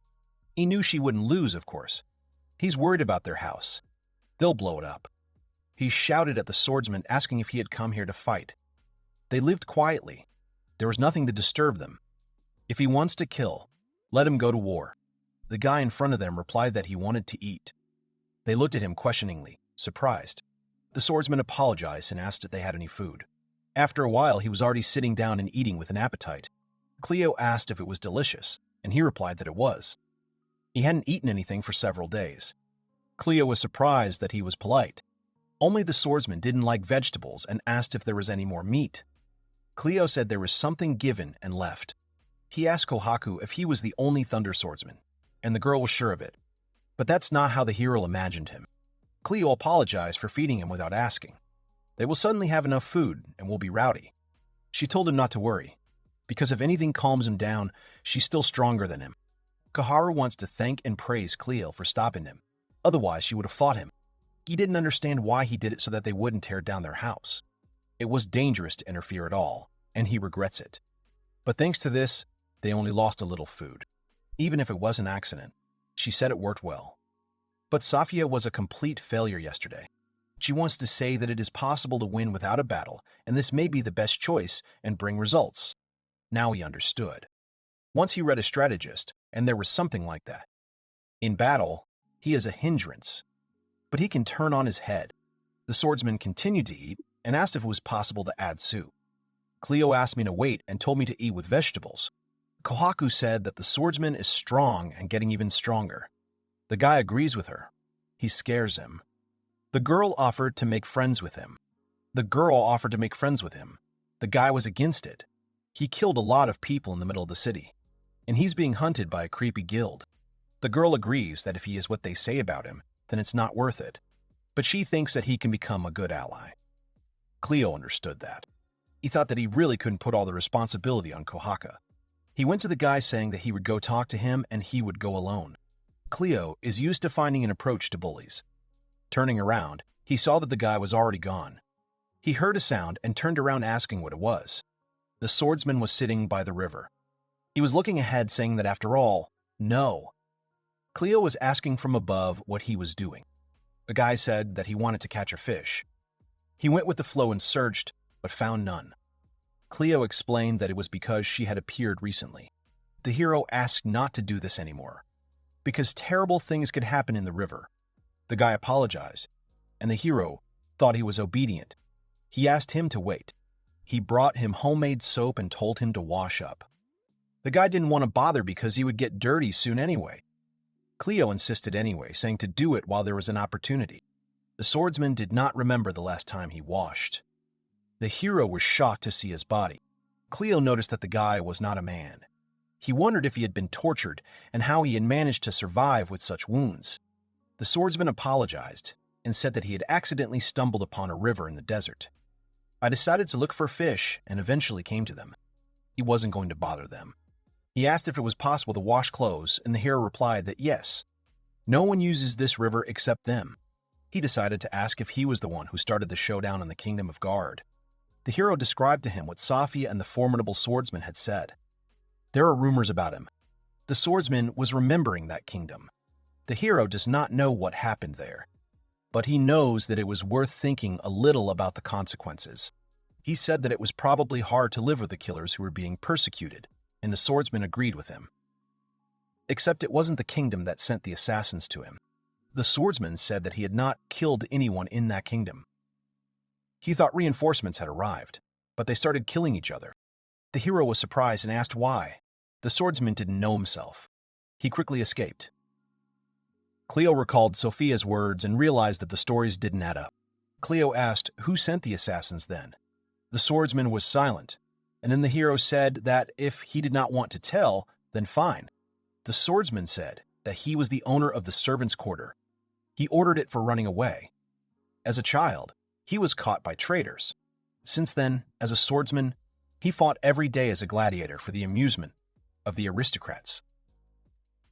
Cleo said that these are the ones who fight to the death in terrible duels. He asked if he really fought there every day. Now he understood where the wounds came from. It's a miracle he's even alive. The swordsman replied that it was because he had a purpose, and even if his heart was pierced, he could not die. The hero asked what the purpose was. The swordsman with the intimidating face said revenge. This scared the hero a lot. Cleo returned to the girl inside. She asked how it went. He said that he was not a maniac to begin with, but still he said it was impossible. Even if they offered to make friends with him, he will refuse them. There's a big load on it. Cleo felt a terrible thirst for blood in him. She reminded him of how the bandit leader had glared at him back then. The swordsman, having bathed, was walking back, remembering that he was distracted from eating. He wonders if there's still soup left. The guy looked away and widened his eyes in shock. Kohaku asked Cleo that he hadn't offered him friendship after all, had he? The hero replied that it was unrealistic. You can't even move it with a lever. Kohaku insisted that he wouldn't understand until he offered. Cleo admitted that she was right. You can't give up without trying. But he knows that the answer will be no. The girl told him to convince him, and the guy replied that he would try. Cleo said that if a nap and 3 meals a day didn't convince him, then he didn't know. He didn't know where he was again. He found it by the barrels. He came up saying that he had a conversation with him. The swordsman tensely asked where they got it from. Cleo did not immediately understand, and then replied that Kohaku had found him quite a long time ago. The hero asked if he knew what it was. The guy replied that he had only seen it in the picture, so I'm not sure, but judging by the shape of the tsuba, it is one of the 4 swords of the Demon Lord. Flame. Kohaku asked him again, and the guy added that these were blades passed down from generation to generation in his village. He had heard that he had passed on to the wandering swordsman who had saved the village from disaster about 100 years ago. The guy asked if he could and took out his sword looking at him. He said it was a beautiful blade that brought trouble. Who would have thought that he would end up here? The hero said that he had had enough. You can't appropriate someone else's weapon, even though it's not his at all. The guy apologized. Kohaku shuddered and shouted at Cleo to move away. Everything around the swordsman was covered in fire. The hero looked shocked. The girl managed to protect them with magic. She stared ahead in silence, covered in fire with a blade in his hands. A guy stood in the middle of the flames. He looked at him like a madman, saying he was amazing. Cleo was surprised that the sword didn't react to the guy. The young man replied that he was overwhelmed with power. Suddenly, the sword lights up. The sword begins to overflow with evil power. The young man does not understand what is happening because the fire does not obey him. He tries to calm him down and stop him. Finally, the young man manages to stop the sword's fury. He smiles and eventually faints. Cleo is trying to bring the young man to his senses. Kohaku says he's fine. Cleo didn't understand why the unknown sword was out of control. Kohaku did not listen to the young man and suggested that he put out their inventory. After a while, Cleo cooks food over a campfire. He wonders how far it is to the kingdom of Guard. At that moment, the swordsman woke up and approached Cleo. He decided to apologize to Cleo and Kohaku for the inconvenience. Cleo told him to calm down and join dinner. The swordsman suddenly asked Cleo to lend him a demonic blade. He says he will return it. Cleo refused to remove the sword. The swordsman said that he needed the power with which he could destroy countries. The young man said that another country had destroyed his homeland. Their target was the swords of the Demon Lord, which were kept in the swordsman's homeland. They were attacked by thousands of warriors, among whom were the owners of swords. There was no question of surrender, so the warriors slaughtered the swordsman's relatives. As a child, the swordsman was caught by merchants and he got into the ministry. But thanks to this, he gained strength and was able to escape. The swordsman asked to borrow the demonic blade again, but Cleo flatly refused, because he thinks that the swordsman will not be able to take revenge, even with a demonic blade. The next day, the swordsman began to take care of the fields. He decided to help Cleo and Kohaku until they lent him a demonic blade. The swordsman said that his name was Suraku, and he would stay with the guys. A week later, the guys were working in the fields. Cleo talked to Kohaku about Shuraku and thought it was very good for them that Shuraku came to help with the household. Cleo was sorting out the drinks when Kohaku sensed someone. She said that someone would come to them soon. Cleo decided to be on his guard. Suddenly, they saw a strange man in a raincoat. Cleo thought it was some kind of bandit, but Kohaku saw that the stranger was walking alone. The stranger was surprised to meet people. He said they were the Mercus caravan. They travel around the country and sell different goods. After a while, Cleo looked at the many goods in the caravan and was very surprised by their number. Suddenly, Kohaku put a cloak on Cleo. Cleo was surprised that the raincoat was very warm. He liked him. Suddenly, the merchant asked about the money. Cleo gave the merchant some of the money. The merchant sold them a coat and a bag of salt. Cleo decided to bargain. Suddenly, the merchant approached Cleo and began to examine him and Kohaku. He was surprised that they lived here. Cleo said they opened the tavern here. The merchant began to list to his assistant the products and goods that they would give to Cleo and Kohaku. Cleo was surprised, but the merchant said it was an investment in the future. They have visited many countries and seen people, so they perfectly understand who is worth investing in. The merchant turned to Kohaku and said that she looked very interesting. He was very surprised that, at a young age, the girl had the eyes of a man who had lived for decades. He feels that the girl is very unusual. Cleo was surprised by the merchant's shrillness and thought that he must be a very famous merchant. The merchant turned to Cleo and said that there was absolutely nothing in him, however. He felt that Cleo had a strange attraction that others did not have. Then the merchant provided Cleo and Kohaku with a lot of goods and decided to invest them. Cleo was very surprised, but the merchant convinced him that he would support them out of his own convictions. Suddenly, the merchant takes off his mask and says that her name is Mikura, and she's the captain of the Mercus caravan. She hopes that they will work together. Then the merchant told the guys not to approach the Kingdom of Guard because a civil war broke out there the other day. If the guys don't want problems, they should stay away from the kingdom. The story begins from the moment when the girl introduces herself as Safia, a knight of the Kingdom of Guard. She says that this is not only an honorary title granted by the king, but also someone who protects the people and the country at the cost of his life. However, the girl then adds that she is now running away, leaving her debt. Safia tries to hide from her pursuers when suddenly someone screams that she has been caught and decides that he will be given a bonus for her capture.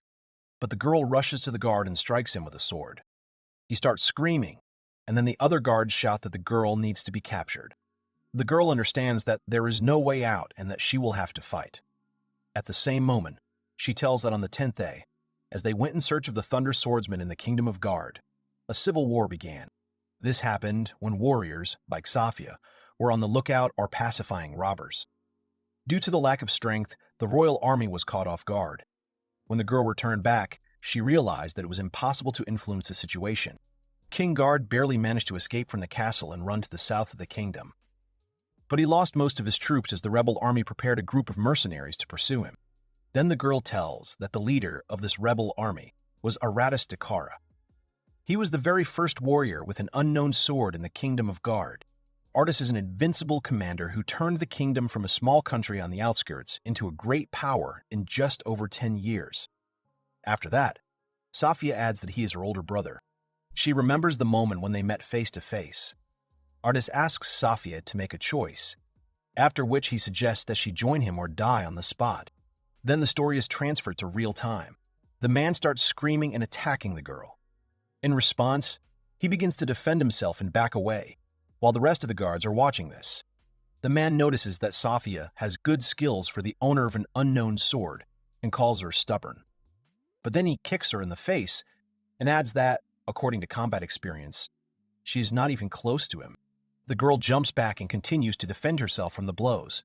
The man continues to say that she is not his rival, since he has defeated and killed unknown swordsmen many times since he became a mercenary. One of the guards asks the mercenary not to overdo it, as the girl may really die. His comrade agrees with him, adding that the mercenary himself said that Safia would be given a great reward if she was delivered to the King of Guard. However, the man suddenly interrupts them, asking them to shut up, and tells them not to spoil his fun. Then he glances at the beaten girl and adds that even if she dies, it won't be a pity. The mercenary remembers that the rebels are still hunting them, and since Safia is the sister of their leader, even her dead body will be paid for. However, then he thinks that the rebels will be even more pleased when they are alive, when suddenly he grabs her by the face and pulls her to him. The man notices that the girl's face is quite pretty, which is why she is shocked. Then the mercenary informs that the delivery to Guard can wait and decides that Safia should be saved for himself after all. Upon hearing this, the girl screams for her hands to be urgently removed from her and makes a swing with her sword. However, the man easily evades this attack. After that, she uses magic and knocks one of the guards down. The man grins and notices that the girl still has so much strength left, but then the realization comes to him that she has already started running.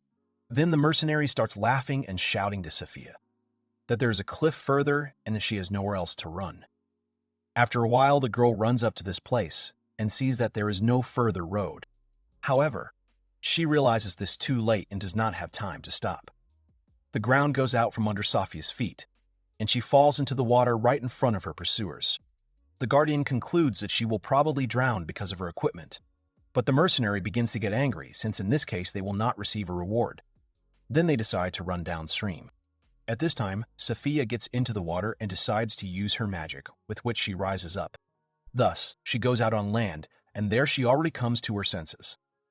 After that, she goes somewhere as if nothing had happened to her. Safia recalls a conversation with her brother about an ideal country. He tells her about a country where there are no wars and inequality, where everyone lives happily.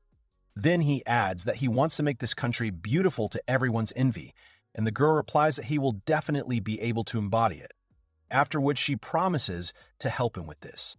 Now, walking over the stones, the girl wonders, was it really worth it to kill her compatriots?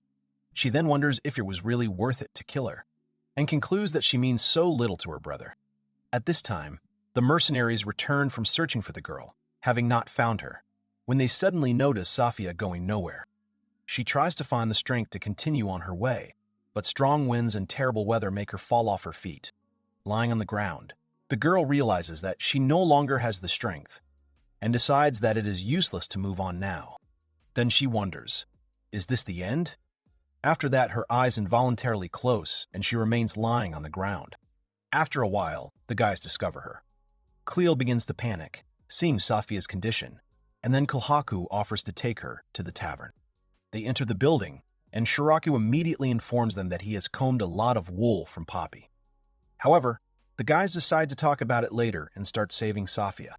After a while, Safia comes to her senses and wakes up in a dark room in bed. Noticing the unusual situation, she immediately gets up and begins to look around. The girl is trying to figure out where she is, assuming that she was caught after all. But then she leaves the room and realizes that the door is unlocked and that there are no guards. After that, she goes outside and notices some kind of lock. Suddenly, she is attracted by someone's voice. Someone finds a girl and asks her not to disappear so suddenly, after which Safia recognizes this person as Cleo. He is heading towards her, while she's about to ask about how she got here.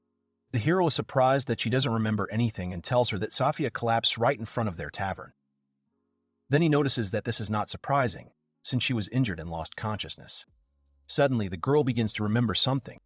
Then Safia thanks him for his help, but he advises to thank Kohaku, as if it were not for her, the girl would not have been noticed when she fell. Then he tells me that it was Kohaku who took care of her, and he only occasionally came to check on her condition. The hero asks Safia to wait a bit, as the girl should wake up soon, when suddenly Kohaku herself looks out from around the corner. Suddenly, she is distracted by Shuraku, who, lazily stretching, wishes her a good morning. The girl shows him a sign to keep his voice down, thereby making the guy wonder what is going on. At this time, Safia says that she knew that the guys had a house near the tavern, but did not think that they lived in the castle, and Cleo replies that Kohaku found it. But then he asks her not to talk about the fact that it is impossible to occupy castles without permission, after which she tells him that she is no longer a knight of the Kingdom of Guard, and therefore was not going to say it. Then the hero suddenly thinks about something and assumes that a civil war has begun, as rumors have reached him. Then he begins to understand what Safia had to go through, causing her an unusual reaction. Tears suddenly begin to flow from the girl's eyes, and Cleo immediately realizes what he has done. Safia sits down on a rock and starts to whine. The hero tries to calm her down, when he suddenly finds out that she has escaped. The girl says that she ran away and never fought the rebels, even though she is a knight. Cleo is a little surprised by this and decides that Safia has chickened out. But she suddenly clarifies that her older brother is the leader of the rebels. Then she tells that her brother loved the Kingdom of Guard very much, dreamed of everyone living happily in their country, and fought for his dream, even when there was no living place left on it. However, victories in wars bring not only greatness to the kingdom, but also decay. Their kind ruler turned into a greedy and cruel king. Mediocre people who can only flatter began to strut around the country. At that time, people from the working class stopped working and spent their money on constant drinking. Instead, residents of conquered countries began to work, who were treated in a completely inappropriate way. The girl says that she understands that this is the right of the winning country, and that it would be the same in any other country. However, according to her, Her brother could not accept this, as he wanted to stop the rapid corruption of the Kingdom of Guard. Sophia then says that she also couldn't bear to see how her comrades in arms had degraded, and how the defeated countries were treated. However, even so, she understands that she would not be able to fight against her compatriots, since they have experienced so many sorrows and joys together. No matter how they changed, the girl couldn't kill them. Sophia then adds that this also applies to her brother, since he is her family and a dear person to her. However, now you can see the result of the girl's indecision. Now both sides have turned against her and she has lost her place. The girl says that she could not fulfill her chivalrous duty and meet her brother's expectations. Instead, she just ran away, after which her hands suddenly cling to a soft plaid. She decides to ask the hero what she should have done to do the right thing in such a situation. After that, he thinks for a moment, while Kohaku watches the situation and Shiraku goes about his business. This causes tears to flow from Sophia's eyes again, and she apologizes for speaking out so suddenly, now thinking that she shouldn't have done it.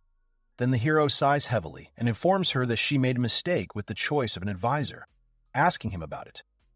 Cleo asks the girl to turn to someone more suitable, citing Kohaku as an example. Then he adds that he is completely unsuitable for this, since he does not have the right comforting words and can only listen. Upon hearing this, Sophia cries out that she does not need any consolation. The hero advises her to stop crying and drink coffee. The girl begins to deny that she is crying, but Cleo replies that she is not.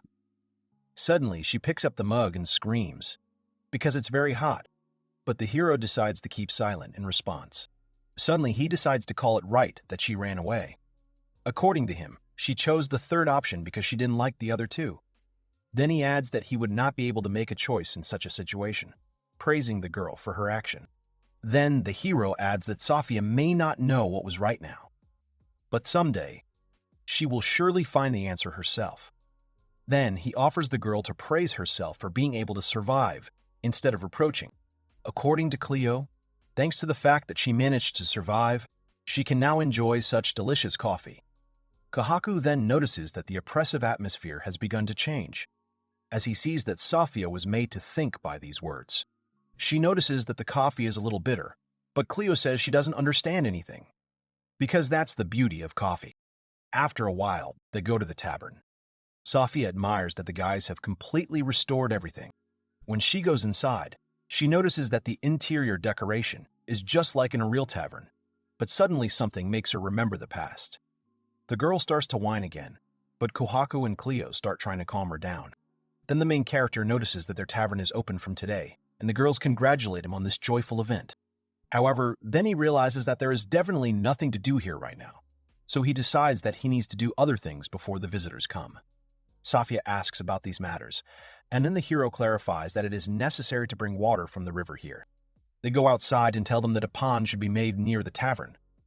So the people come here to rest the horses, and the guys themselves do not have to carry water here. Then he hands Sophia a shovel and asks her to help.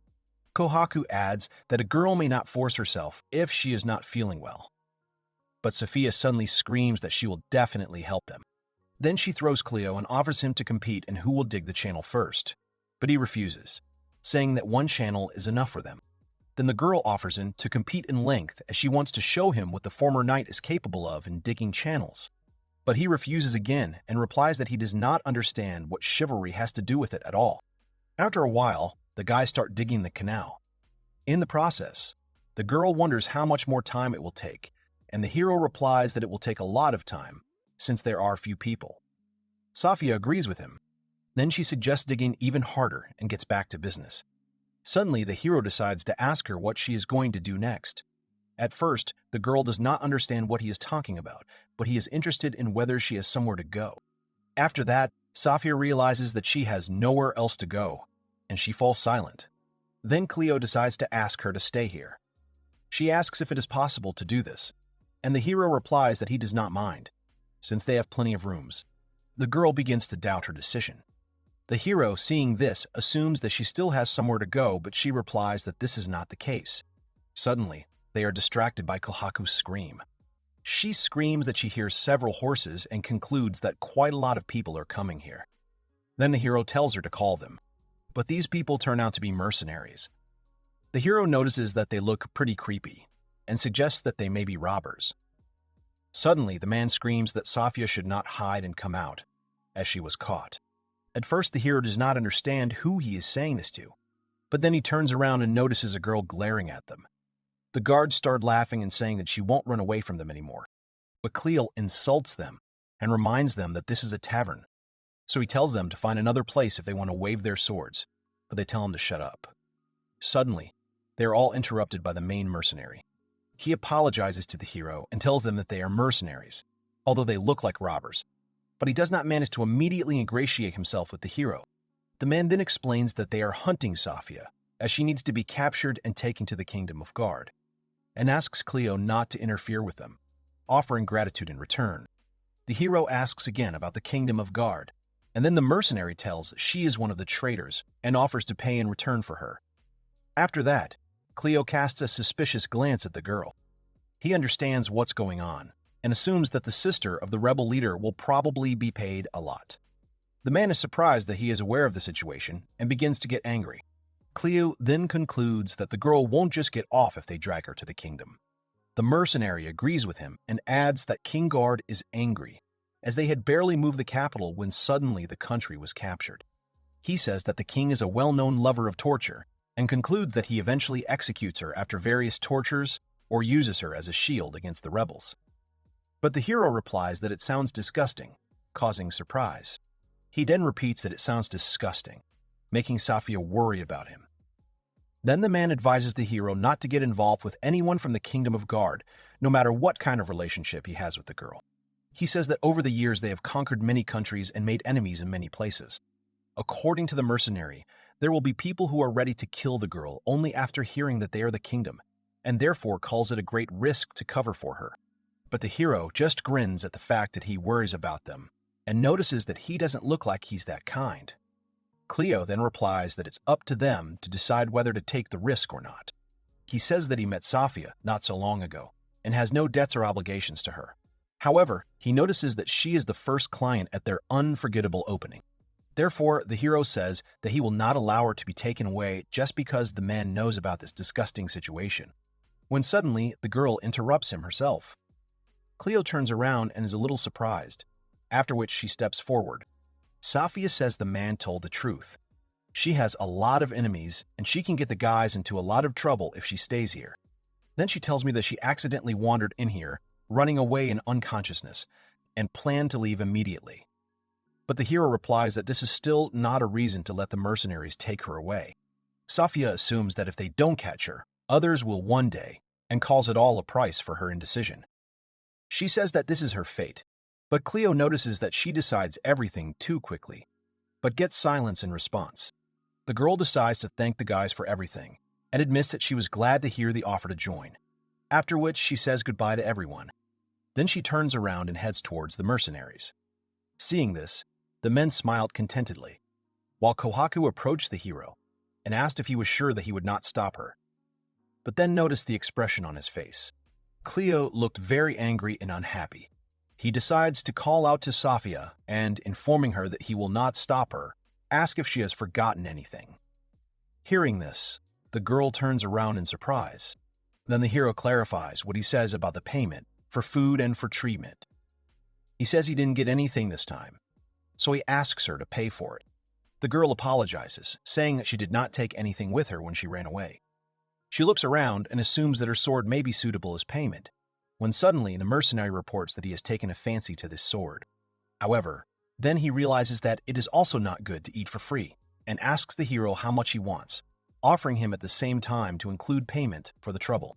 The hero is displeased that the mercenaries rescue the girl, and announces the prices. Breakfast cost 100 G, rare coffee, 300 G, and treatment costs 500 G. Men are shocked by this, noticing that it is very expensive. But suddenly, the main character announces the last amount, compensation for the destruction of their tavern last time. 10.0000. It shocks everyone else. Kohaku and Safia are very surprised. The men almost scream, and the mercenary decides to ask the hero again. The man recalls that from the very beginning he told the hero not to get in the way, but he answers the mercenary so that he does not get in the way himself, and promises to make the girl earn all 10 million in full. Then, with a malicious smile on her face, Cleo offers him to take Safia when she has worked out all this amount, immediately saying that she does not know how many decades it will take. Upon hearing such a large sum, the men became enraged and started shouting.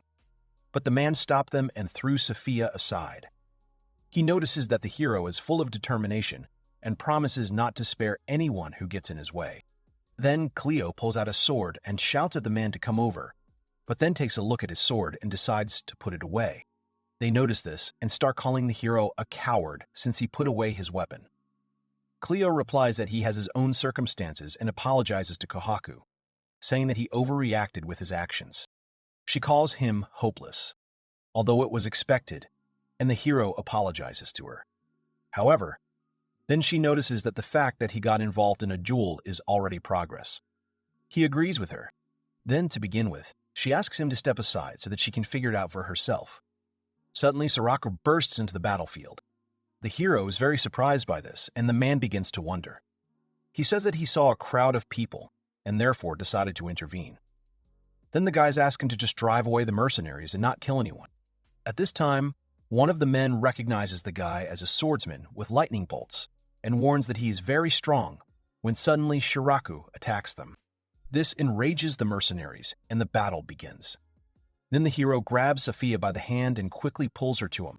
The girl turns to the hero and assumes that it was Soraka they saw this morning, after which she remembers how she met him.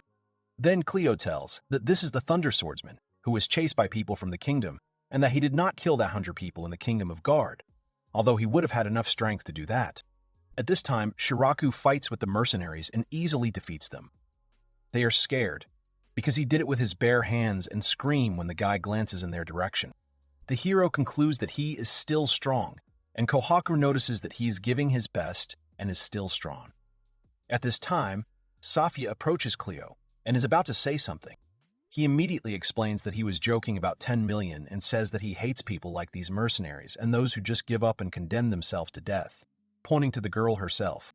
Then he asks her not to think about giving up her life so easily since she was saved. Cleo says that in this case, you need to accept that the girl managed to survive, and then she decides to apologize to him. But the hero decides to support her anyway and replies that it's too early to despair. He assumes that Shiraku will deal with the mercenaries, when suddenly Kohaku screams. At the same moment, the guy flies back, and Cleo is shot. The guy falls to the ground and casts a glance at the man, after which he informs that he would not like to use his real strength, because then he will feel broken. However, then the mercenary decides to fight with all his might.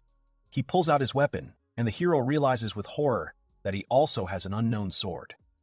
The girl also understands that he was still holding back in the battle with her, after which the man starts a fight. He stabs the guy, but does not notice how he moves behind his back.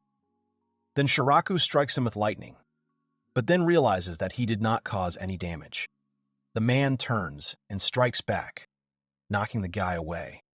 Seeing this, the hero concludes that the mercenary is very strong, but Kohaku explains that it's all about the combination of elements. It's not on Shiraku's side. Cleo asks the girl again about the elements, and then she tells that the elementary power of a man is earth, and Shiraku is lightning. Lightning attacks are very bad on the ground. At this time, the mercenary happily notices that everything is easy for him today. The guy jumps back and suddenly notices a sword on the ground. Then he decides to grab him and attack the man with a weapon. The hero also begins to support him, telling him just not to use his power. However, at one point, Shiraku's sword splits, causing him and the hero to be shocked.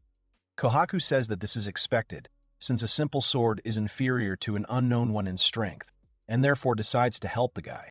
But suddenly, Safia stops her, offering her help.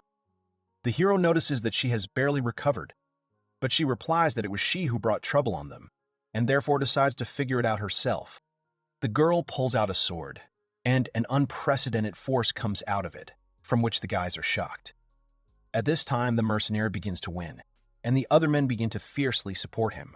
At one point, Shiraku thinks about the fact that he was told not to kill the mercenaries, and realizes that his patience is coming to an end. But suddenly, a strange fog envelops them both. At the same time, Safia begins to notice that the power itself is coming out of the sword and remembers what also happened in the battle with Cleo. But then she adds that this time everything is a little different, since she cannot restrain this force. The magic released from the sword occupies a large area around it, but does not touch the guys. The mercenaries begin to scream and fall to the ground, and Shiraku tries to resist the force. The man immediately realizes that the sword is out of control. At the same time, the hero tries to calm the girl down, as she can break the tavern. However, Safia refuses, causing him to have a more violent reaction. Then she says that she wants to go through it herself because she chose the third path, thinking that both the others are wrong. The girl says that she thought over the words of the hero, and now wants to survive and make sure which path was the right one. Safia calls the mercenaries her first obstacle, and therefore decides that if she does not cope with it now, she will not cope with anything else. Then the girl tries to say something, but it takes all her strength to restrain the force. Then the hero decides to come forward. He informs Safia that he will not stop her, causing her and Kaku to be surprised. However, then the hero promises to punch her if the girl thinks about self-sacrifice again, and begins to rejoice that she finally acts like a knight. He tells her not to bother with trifles and to keep her fortitude under any circumstances, as this is important. The hero says that the strength of the spirit lies in not giving up and desperately surviving. Even if the body and soul are badly battered, even if the person is left alone because, in his opinion, brave men always find a way out. Therefore, he convinces the girl that everything will be fine and she will definitely cope. In response, he tries to say something. Cleo asks her to relax her shoulders to have a good swing, while Shiraku and the mercenary try to figure out what's going on. Thanks to the hero, Safia manages to take control of her power. Seeing such a picture in front of him, Kohaku begins to admire it. Then the hero tells the girl to go ahead now and show everyone her determination, her will to live. She decides to follow his words. Safia grabs a weapon and rushes at the man. He begins to rejoice that the battle is becoming more interesting, and also decides to show how different their strength is, after which he attacks the girl. But she skillfully deflects the attack, making the mercenary angry. When the clouds of dust disperse, he notices that Safia has disappeared somewhere, when suddenly the others scream that he's being attacked from above. The man notices how the girl jumps, while the hero screams that she did not need to jump so high, as it will be more difficult for her to dodge. The mercenary decides to take advantage of the girl's position. Safia falls under his attack, and the hero swears for her, but Kohaku tells him that the girl's sword has the power of the wind, and is effective against the ground. At this time, Safia successfully repels his attack and strikes back. However, the man manages to jump away, and the mercenaries begin to rejoice that he dodged. The man recalls that from the very beginning he said that she was no match for him in terms of combat experience, when suddenly he notices that he's screwed up. The hero says with a grin that no one can take a blow of such force so easily, and asks if he felt well when he dodged. After that, the girl uses a special technique of an unknown sword. She then applies a high-speed bunch of 4 punches, thereby dealing the man a big blow. The guys begin to rejoice at this, and the rest of the mercenaries scream in fright. The mercenary barely gets up from the ground, and then the girl remembers that people like him have a custom according to which the loser in a duel either dies or submits to the opponent. She then adds that she does not want to desecrate this tavern anymore, and asks the man to leave and not approach her anymore. At first, he informs her that he is not going to obey her. However, then he thinks about something and decides to stop there. Upon hearing such words, the other mercenaries begin to cheer him up and insist on the opposite. But the mercenary calms them down, because he understands that this is not the end of it. Then he begins to get angry that no matter how many times he did not catch her, the girl still does not give up. However, in the end, he decides to leave her. After a while, evening comes, and the tired hero falls to the ground, after which he notices that Shiraku is somehow gloomy. He remembers the fight with the mercenary and concludes that he still has to grow and grow. The hero says that it's all about the combination of elements and asks him to cheer up, adding that today he will cook tomato soup. Suddenly, Safia comes up to him, and he immediately warns her that there is no food yet and suggests that she go wash up for now, when suddenly he notices something shocking. The girl apologizes for so many problems and thanks Cleo again. She then adds that she can cause them a lot of trouble in the future, But the hero replies that she is not the only one who attracts trouble, pointing to Soraka. Cleo asks her to tell her better about what happened to her hair, which makes her look away and confused. Safia replies that she did it as a sign of her determination, after which she informs that she is now ready to work out 10 million. The hero is surprised and reminds that he joked about it, and then the girl says that she must take responsibility for everything that she destroyed. Suddenly, Kohaku decides to notice that because of Cleo, she cut off her hair, but he immediately asks her to shut up. Sophia swears that she will earn 10 million, and the hero already decides not to convince her. Then Kohaku notices that there are more of them, and then Cleo suggests that we start having fun in honor of this. Then he turns to Serac, and at this time, Safia thinks that, slowly, she will now follow a new path, although she does not know what awaits her. She takes a step forward and heads towards the guys, addressing her brother and telling him that she will live to the fullest. The guys sit down at the table and start eating. Shiraku informs Cleo that he will continue building the bathroom today, after which Safia remembers this and decides to take up digging the canal. Since it's her first job since she settled with the guys, the girl promises to make every effort and asks the hero to entrust her with anything. But he gets a little tense and decides to ask them both to listen to him while they eat.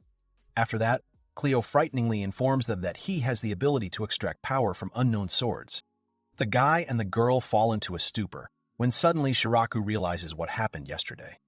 Then Kohaku notices that it wasn't just yesterday and tells him that it always was. When the unknown swords lost their temper, it was because of Cleo. The girl is amazed by his abilities, but he replies that he does not know how it works. Then Kohaku says that she was convinced of this yesterday and calls the hero stupid in matters concerning him. Sophia suddenly realizes that yesterday she was just in good shape and not finally learned how to control her sword. Then she calls Cleo cool, because warriors with the ability to support are very appreciated. But suddenly Kohaku notices that this skill extends not only to his own, but also to opponents, which the girl is surprised at. This makes the hero more upset. After which, Shiraka remembers that the mercenary also said that it was easier for him to control the sword and concludes that it became more difficult to cope with people from the Guild of Assassins, precisely because of the hero. Sophia decides that this will not work and thinks about why this is happening, but the hero replies that he has no idea, since he does it unconsciously. Kohaku then informs them that this is why he wants the guys to help. The girl explains that she's talking about special training that can help Cleo get used to his unusual ability. The guys decide to start from that day, and after a while go outside. The girl asks if the hero is ready and pulls out his sword, from which a lot of power is poured out again. Cleo asks her to calm down, but she says that he needs to calm down, since this is not happening because of her. Suddenly, Shiraku decides to ask about why some are getting out of control, and some are just getting stronger, like the mercenary yesterday. Kohaku assumes that such people surpass their abilities, and the guy decides that it's a lack of experience. She agrees with him and adds that swords are different.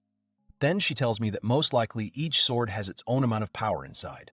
Therefore, even an experienced fighter's hidden power can get out of control. After that, the girl adds that in this case, only a warrior will be able to take this power under control, and other unknown swordsmen cannot compare with him. Suddenly, she is interrupted by the hero's screams. He asks Safia to throw the sword, but she replies that she cannot do it.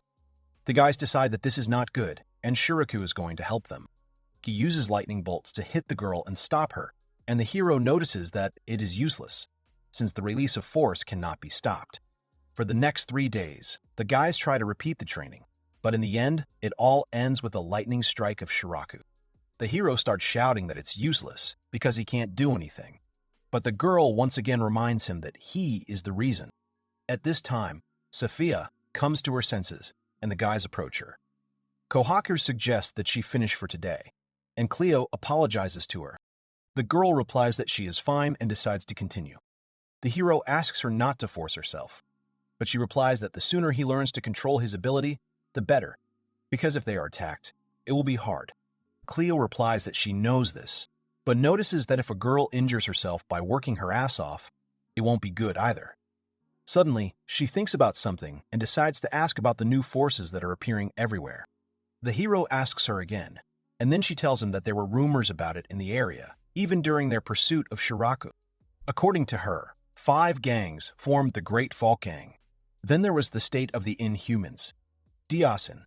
Then the Free Union of Liberals, formed by the rebellious slaves. And the New Order of Mundim, created by the followers of the cult. Sophia says that there are many skilled warriors with unknown swords who continue to win in this world, and suggests that there may be more than 20 of them somewhere. Shiraku concludes that if all of them become stronger from the hero's skill, it will be dangerous. But the girl adds that they unite not only to survive in such a turbulent time. She says that it's all because they got great ambitions together with the unknown sword, and the hero asks about it. Then the girl explains that these people want to rule the continent. According to her, even yesterday's slave, having got his hands on an unknown sword, can become a king. In fact, in the same way, the kingdom of Guard turned into a strong power. Then the girl assumes that people leading armies will continue to appear. After that, she asks if the hero understands what will become the most necessary thing for them. He turns around and believes that this will be the base, while Kohaku notices that it has become comfortable to live there. Safia confirms his guesses and explains that when they are attacked, it may be too late, and therefore asks herself not to feel sorry for herself while she is fine. Then the hero decides to continue, and she pulls out her sword.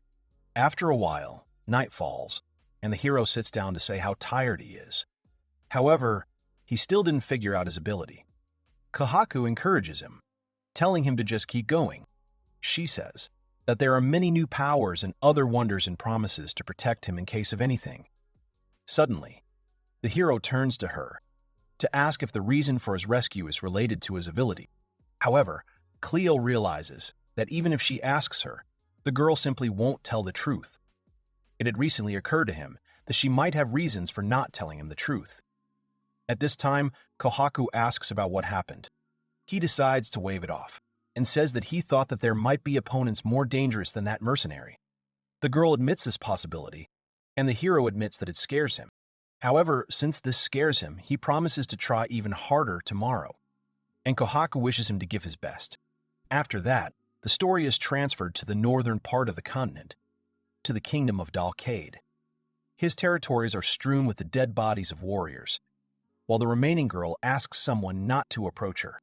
However, at the same moment she is killed, and the man who killed her screams that all the people here are too weak. The surviving warriors see that their allies, warriors with unknown swords, have been defeated and recognize the enemy as a deposed king from some country on the outskirts. Then the man introduces himself as Henriade and tells everyone to bow to him, as he will soon become the ruler of this continent. People obey him, after which he starts laughing. One of the fighters notices the Sword of Darkness in Henriade's hands and concludes that the rumors were true, since a warrior suitable for the Sword of Darkness really showed up.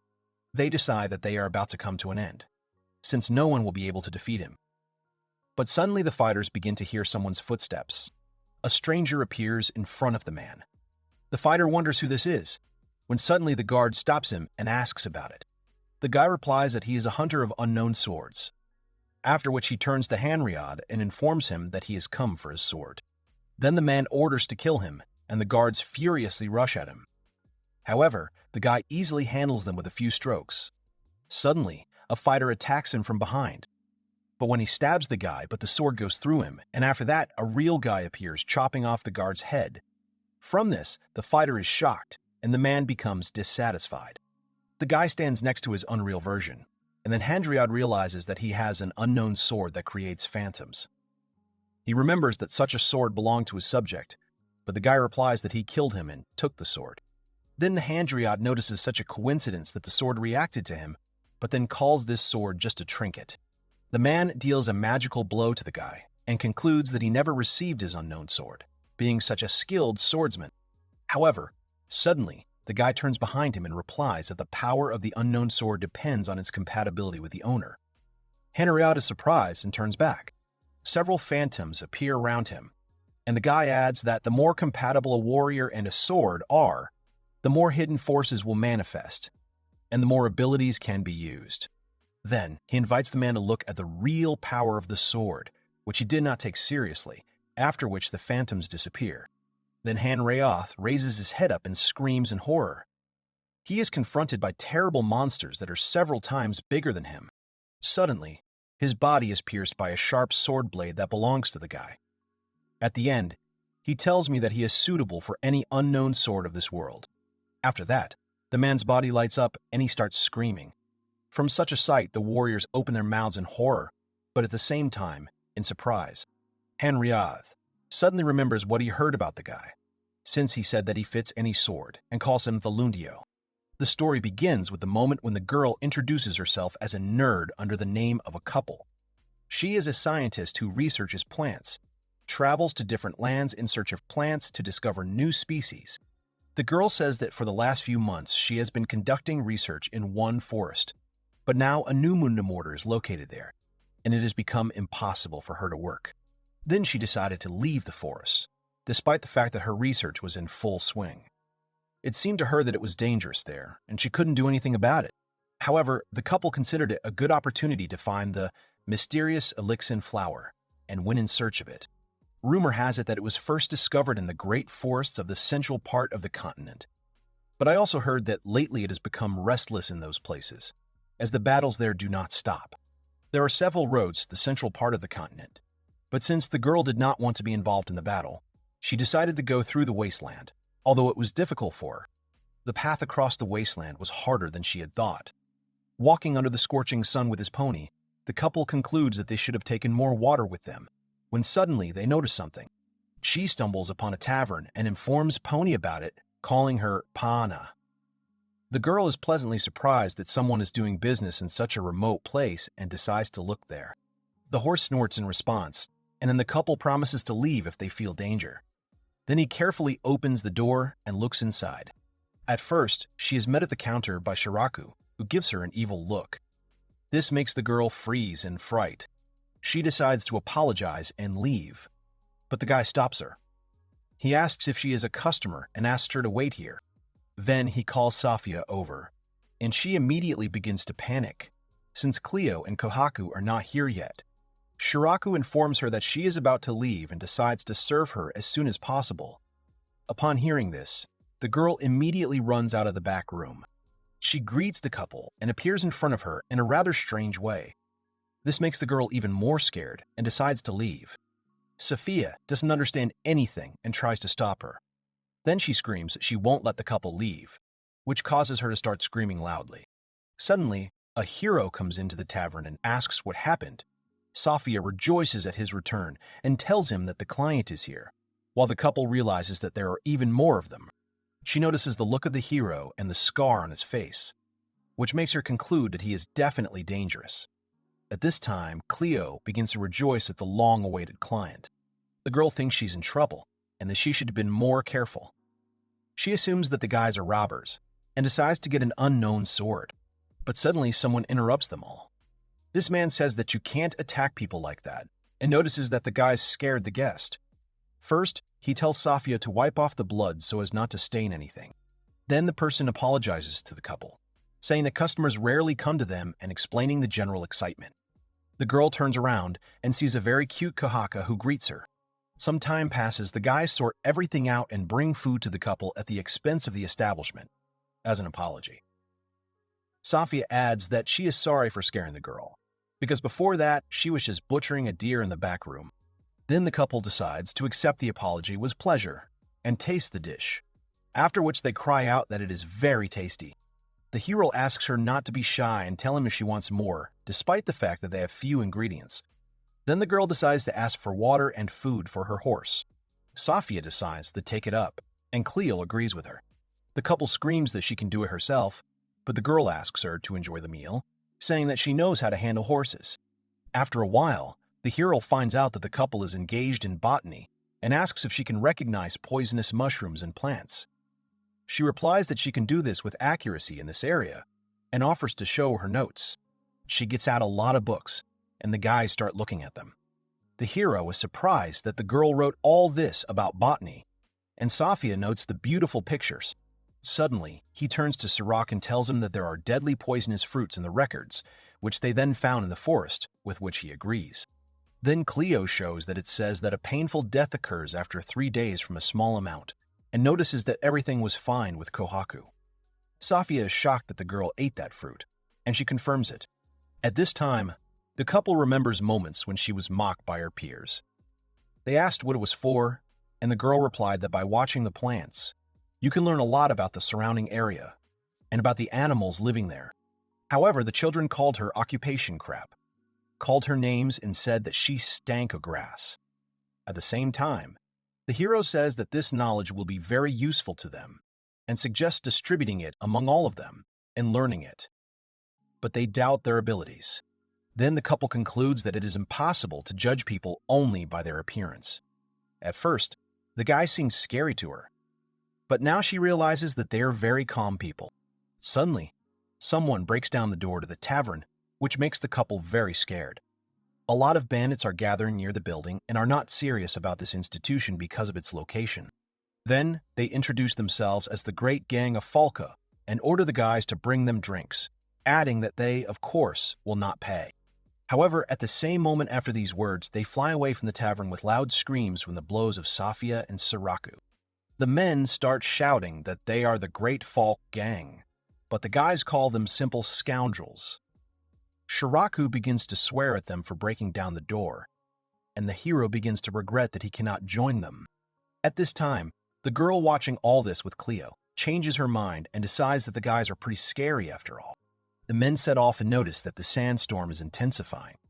They also recall the fight at the tavern with an unknown swordsman. The man notices that the second fighter did not have a sword and believes that it was a lightning warrior who was hurt. Another says that the main thing is that they stayed alive and suggests getting out of here as soon as possible, fearing a meeting with a real fake, since in this case it will be difficult for them to survive. But when the bandit looks around the corner, he immediately freezes in horror. A battlefield strewn with corpses appears before them. A bandit is approached by his colleague and asks why he stood in place. He replies that there seems to have been a battle here, examining the dead bodies. The bandits recognize them as people from the New Order of the Mundim. They decide to leave here, when suddenly someone comes up to them. The bandits start shouting and do not understand who it is, but then they realize that this is a real fake. After that, the stories transfer to the tavern. The couple in Kohaku look outside and notice that the sandstorm has become stronger. Then the girl decides to apologize for taking their sleeping place. But the hero asks her not to worry and expresses gratitude that she let them copy her works.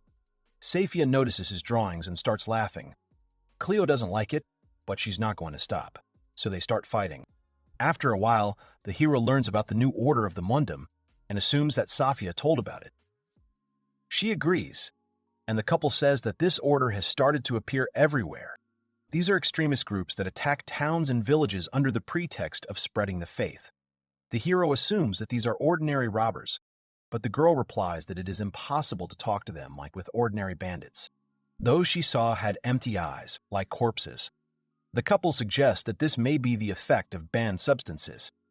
Safia admits that she has never heard of such a thing, and she concludes that there is not much to investigate with them.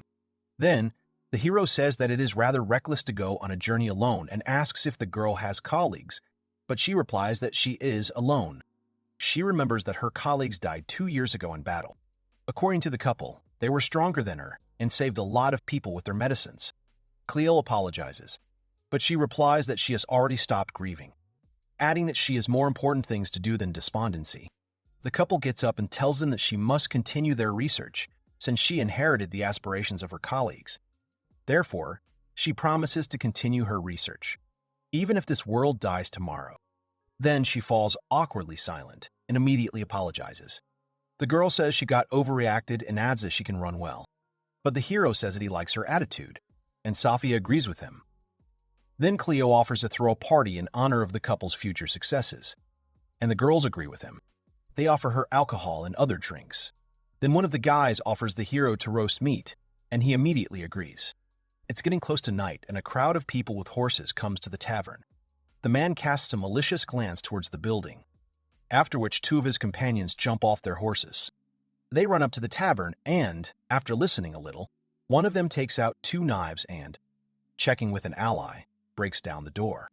But there they are met by already prepared guys. The hero greets them with a grin and asks why they arrived so late. Men are immediately scared and realize that they have been noticed. But both of them do not have time to run out, and one of them is electrocuted by Shiraku. The rest of the bandits are scared of this and in addition, the guy decides to give them an angry look. The hero realizes that these were not customers, and Kohaku replies that customers usually do not appear at such a time. Then he admits that the girl saved them with her hearing, after which Safia notices that there are more than 10 enemies. At this time, the bandits realize that they did not suddenly attack and do not understand why. But then they decide that the rumors were true, and this is not an ordinary tavern. Suddenly, one of them remembers that there is an unknown swordsman with the power of wind and a warrior with the power of lightning, after which he asks everyone not to lose their vigilance. Then the bandits decide to go and defeat the guys. The hero begins to get angry and is about to go tell them everything, when he suddenly notices something that immediately horrifies him. He says that this time, bandits with unknown swords are coming here. Then Safia and Suraku go into battle. While Kohaku asks the couple to hide and calm down, the guys rush into battle under the night sky. Safia runs into another bandit girl, while Shiraku starts fighting 2 opponents. Kohaku watches this with the hero, and when he notices that the bandit has 3 unknown swordsmen about whom they know nothing, she replies that there are not 3 of them. She points to the leader of the bandits and says that there are 4 such swordsmen. Cleo is surprised by this and admits that she does not see him. Then he decides that he needs to be on his guard and pulls out his sword, but Kohaku asks him to tell him better how he feels. The hero understands what she is talking about and immediately remembers the moments associated with his ability.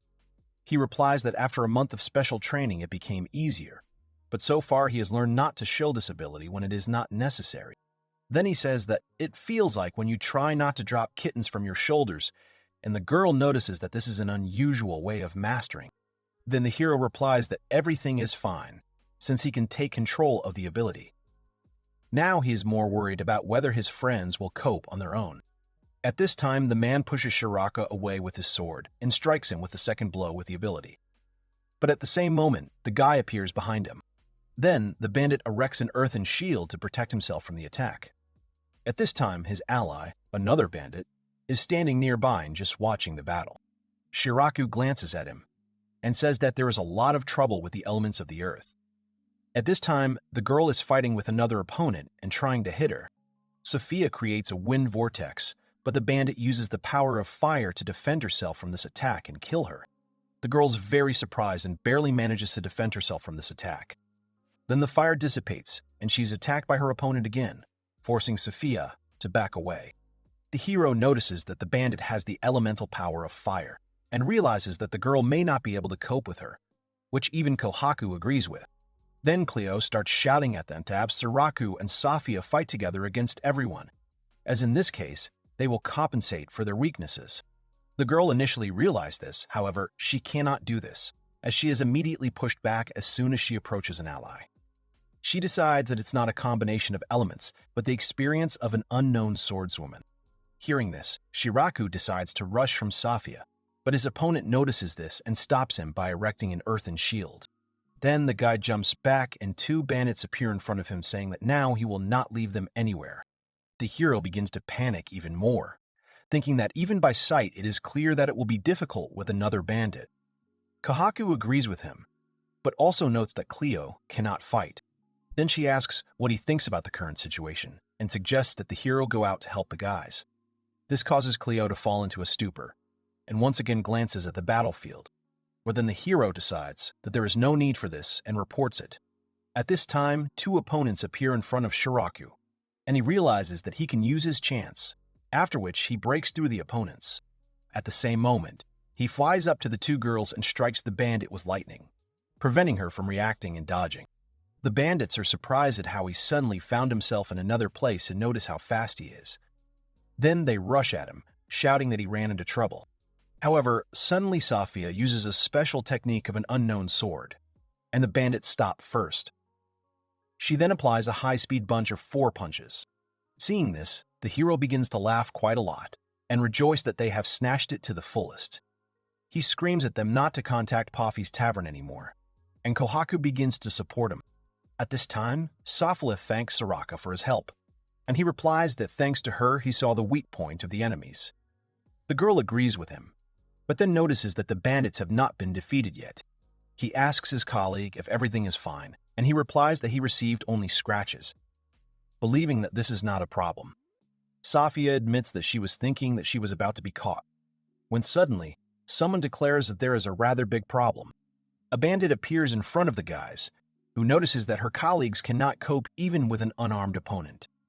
In response, one of them apologizes, and the other tells her to shut up. The hero is shocked that Safia's attacks did not cause any damage to the enemies.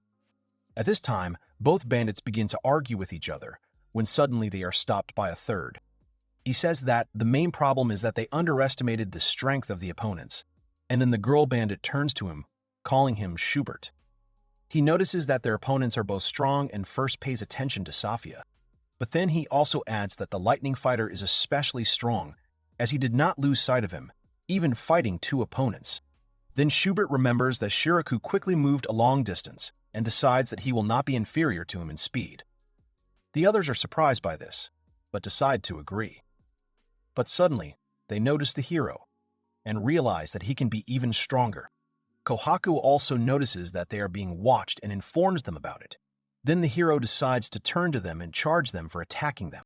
Upon hearing this, Schubert says that they were given information that an agitator of the New Order of the Mundim is hiding in a tavern in these parts, and concludes that the guys are not followers of this order. The hero does not understand what is being said, and replies that they do not have anything like that here. Then he says that they have nothing to do with it at all, and reproaches the bandits for not being convinced to begin with. Then they decide that the guys do not look like Mundimovites, and remember that the information was given to them by robbers who called themselves Falca without asking. Schubert concludes that there really were outstanding people here. He apologizes, realizing that they were in a hurry, and tells them that in fact his gang is fighting with the Mundima, and that is why they were alarmed when they heard about the agitator. He then introduces himself as Schubert, the leader of Falk's new state. Then the hero is a little surprised, and Kohaku remembers that other bandits came in the afternoon who talked about the Great Gang. Suddenly Schubert asks who is in charge here, and Cleo first asks him again, and then decides to answer that he is definitely not in charge here. The guy is a little surprised and turns to the other guys. Those, in turn, point to the hero and call him the main one. He starts to get angry and calls Kohaku the main one, but she joins Sophia and Sirach. The hero begins to quarrel with them, while the bandits assume that they have just met. As a result, the hero decides to agree with them, and then Schubert decides to offer them something. He asks if the guys would like to become their allies. According to him, Falca needs new forces because they strive for much more besides the war with the Mundima. Schubert promises to provide accommodation and food, as well as pay in return. He then calls it unwise to keep a tavern in such a place, forcing the guys to agree, but this immediately enrages Cleo. He replies that they are not interested in such an offer, since they live here quietly. Then Schubert turns to Safia and Sirach and asks what they think about it, which makes the hero furious. But these two also decide to refuse. Shiraku says that he will not go anywhere until he gets the flame, and the girl explains that she has circumstances here. Then the hero smiles contentedly, and Schubert grins with displeasure. The warriors conclude that this was to be expected, since the guys will definitely not trust the one who attacked them. The bandits themselves admit that they would have behaved the same way at first. Cleo advises Schubert to look somewhere else and invites them to have a drink next time at the tavern. However, he informs them that he cannot leave them just like that, because such skilled people are too valuable to him, and other forces can take them away. The hero begins not to understand what this is about, and the other warriors decide to move a little further away. Schubert says that he is not used to giving up. At the same moment, he pulls out his unknown sword, which causes all the guys to be shocked. A lot of power starts pouring out of the sword, which makes everyone very wary. Schubert decides to achieve by force what he failed to achieve through negotiations, since this is his principle. Cleo calls him an ordinary bandit, since it is impossible to negotiate with him. At this time, Safia notices that Schubert is very strong, but Shiraku tells her not to retreat, as in this case they will immediately be hit. The hero asks Kohaku to cover them and begins to prepare himself for the worst. At this time, the fighters are surprised that the guys are going to fight, even seeing how strong the opponent is. Then Schubert decides that they are really strong and begins to rejoice at this. Therefore, he promises to definitely get them.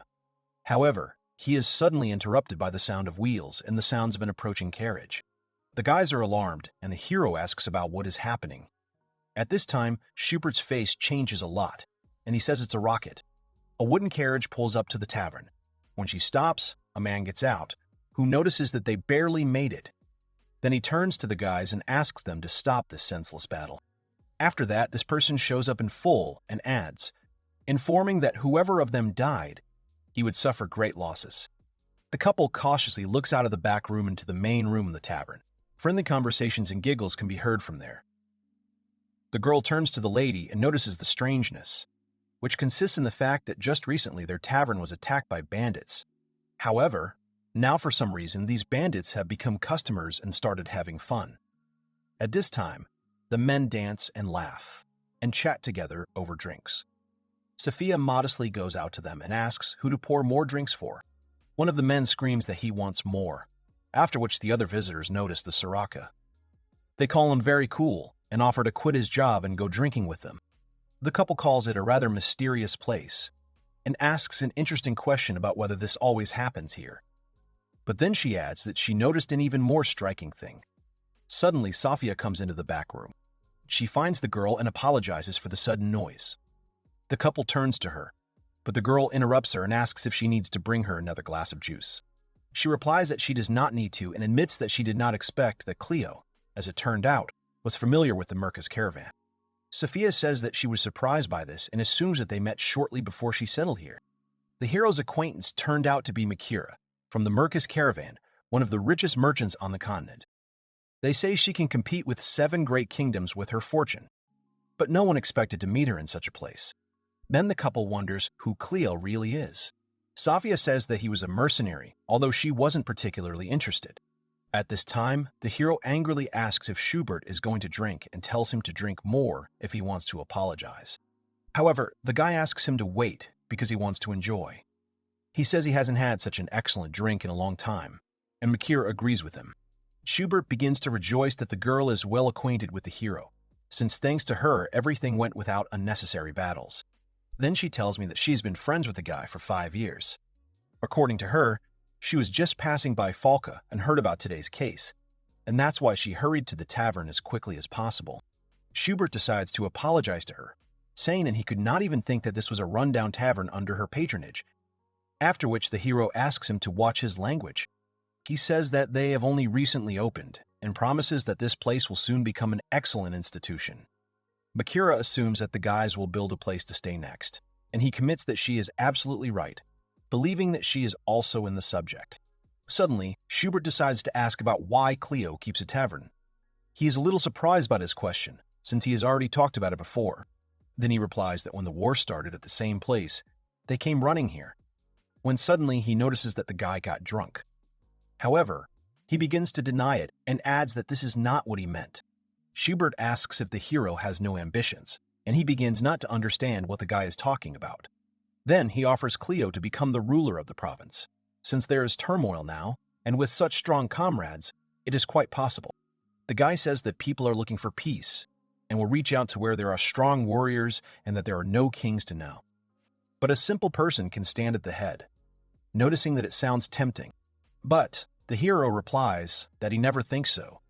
He says that he won't succeed, and that he has enough worries of his own. Cleo admits that she sees no reason to take on such responsibility, and comes to the conclusion that she does not want to die, but wants to survive. From these words, a kind smile appears on Kohaku's face. This is what the hero calls ambition. For him, it is a desire not to die in this turbulent time, neither in battle, nor from illness, nor from hunger, and to enjoy an easy life, having died in old age. Cleo says it's a very good life, working in the fields and constantly improving the tavern, but in the end decides that Schubert with his ambition will not understand this. The hero starts laughing, while the guy boils over. Suddenly, he cries out that he understands him very much, causing Cleo to be perplexed. He asks the guy not to lie, as he has just been talking about higher goals, but he begins to deny the existence of lies and assures the hero that he understands his dream. This makes Mikira start laughing and confirms that Schubert is telling the truth. Then she tells me that when she first met the guy, he said the same thing as the hero. Schubert talked about a carefree life and death in old age.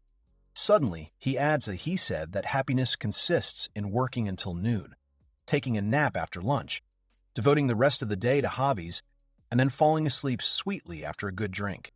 Schubert says that he dreamed of being a fisherman himself, and that he would have succeeded if such a difficult time had not come. Then the hero freezes in place and suddenly realizes that he is really in the subject. They start chatting actively together, and the girls notice it. Safia concludes that Cleo has become good friends with the leader of Falca, and the couple once again calls him an amazing person. The night passes, and the guys see off the guests who came to them yesterday. Sophia notices that it was a noisy company and admits that she was very tired. Kohaku praises her and tells her to rest properly. Suddenly, Mikura approaches the hero. She asks Cleo what she thinks of Falca's leader, and he tells her that for the first time he met a man with whom his values coincided. However, unlike the hero, Schubert harbors ambitions to dominate the continent. Although, according to the hero, this is not his own desire. It is imposed on the guy by society. Schubert told the guys that the weapon, called the Unknown Sword, is neither good nor bad in itself. However, the more selfish fools own it, the more people are doomed to suffer. The guy assumes that in the future the war of unknown swords will only escalate. But already at such a time only the strongest will survive. According to him, high birth no longer plays a role, and only real warriors reach heights. However, if some impenetrable fool becomes the ruler of the continent, then he will foolishly condemn all mankind to perdition. That's why Schubert was chosen as Falca's leader. A little later, his allies said that the threat about finishing off by force was only half true. The girl said that his character is violent, but his mind is sharp. As an unknown swordsman, he has outstanding strength, but he will always lend a helping hand to those who are weaker than him. Therefore, the fighters really believe that it is Schubert who deserves to rule the continent. After all, not everyone can unite the entire rabble of 5 gangs, establish a gang, and create a decent state. Then the hero suddenly remembers the words of a drunkard from the time when he was still a mercenary. The man said that they do not become heroes of their own accord, but when they are needed, even if the person himself does not want it. Cleo finds out that the guy's name is actually Schubert Zweig, and concludes that he is not a bad person, judging by the people around him, although he does not know how to see through people and does not quite understand the whole essence of the situation yet. The hero then adds that Schubert has earned the recognition of a great merchant like her. He decides that the guy is definitely not stupid, and admits that he wants his desire to rule the continent for the sake of world peace to come true. In response, Mikura smiles and notices that there is also someone here who deserves her recognition. But the hero says that in his case, she expressed herself as vaguely as possible. Then he asks why she stayed here, and then the girl tells him that they changed the order, and after the fact they were going here anyway. Suddenly she remembers that she will be able to get everything she needs and decides to show what, in her opinion, she cannot do without in the tavern. The girl takes out a small dress. Mikura admits that she could not even think that the guys live in an ancient castle. The hero asks her not to blab about it too much, because if bandits find this place, they will try to capture it and make it their base. The girl agrees. She then notices Safia and assumes that she is from the Kingdom of Guard. Cleo says that she knows everything, but she explains that she is wearing the clothes of the kingdom's army. The girl remembers telling them not to contact them, but is not surprised that they did not listen to her. The hero says that it just happened and notices that she works and helps them well. Suddenly, the girls report that they are ready. Sophia comes out in a new dress and stands in a modest pose. Mikura says she knew the size would fit, and the hero says that the girl looks great.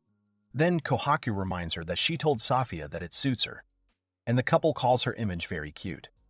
But the girl replies that she is terribly shy because the clothes are too open. The hero is a little surprised by these words, since waitresses in taverns always wear this. Then he adds that the clothes of the aristocrats are even more revealing, recalling the deep neckline of the outfits.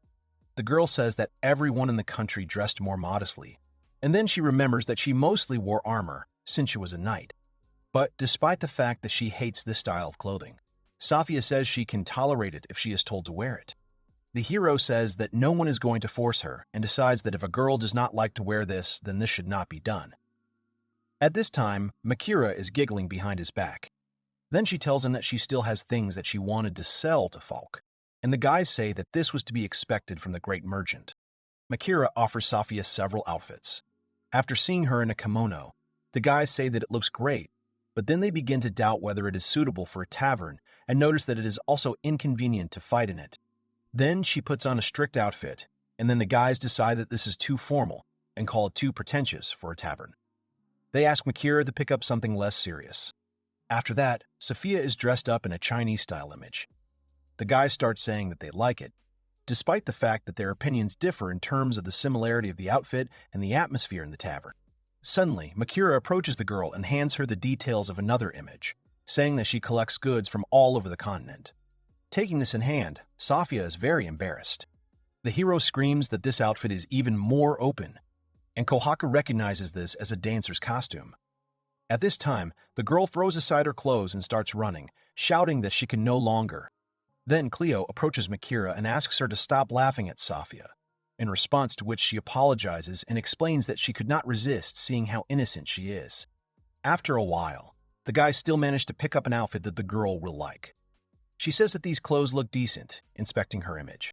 The hero agrees with her, saying that it is perfect for a tavern, and then Makira decides to give them an apron as a gift. Suddenly, Kohaku enters the conversation, who assumes that now they will come to them just to look at Sophia.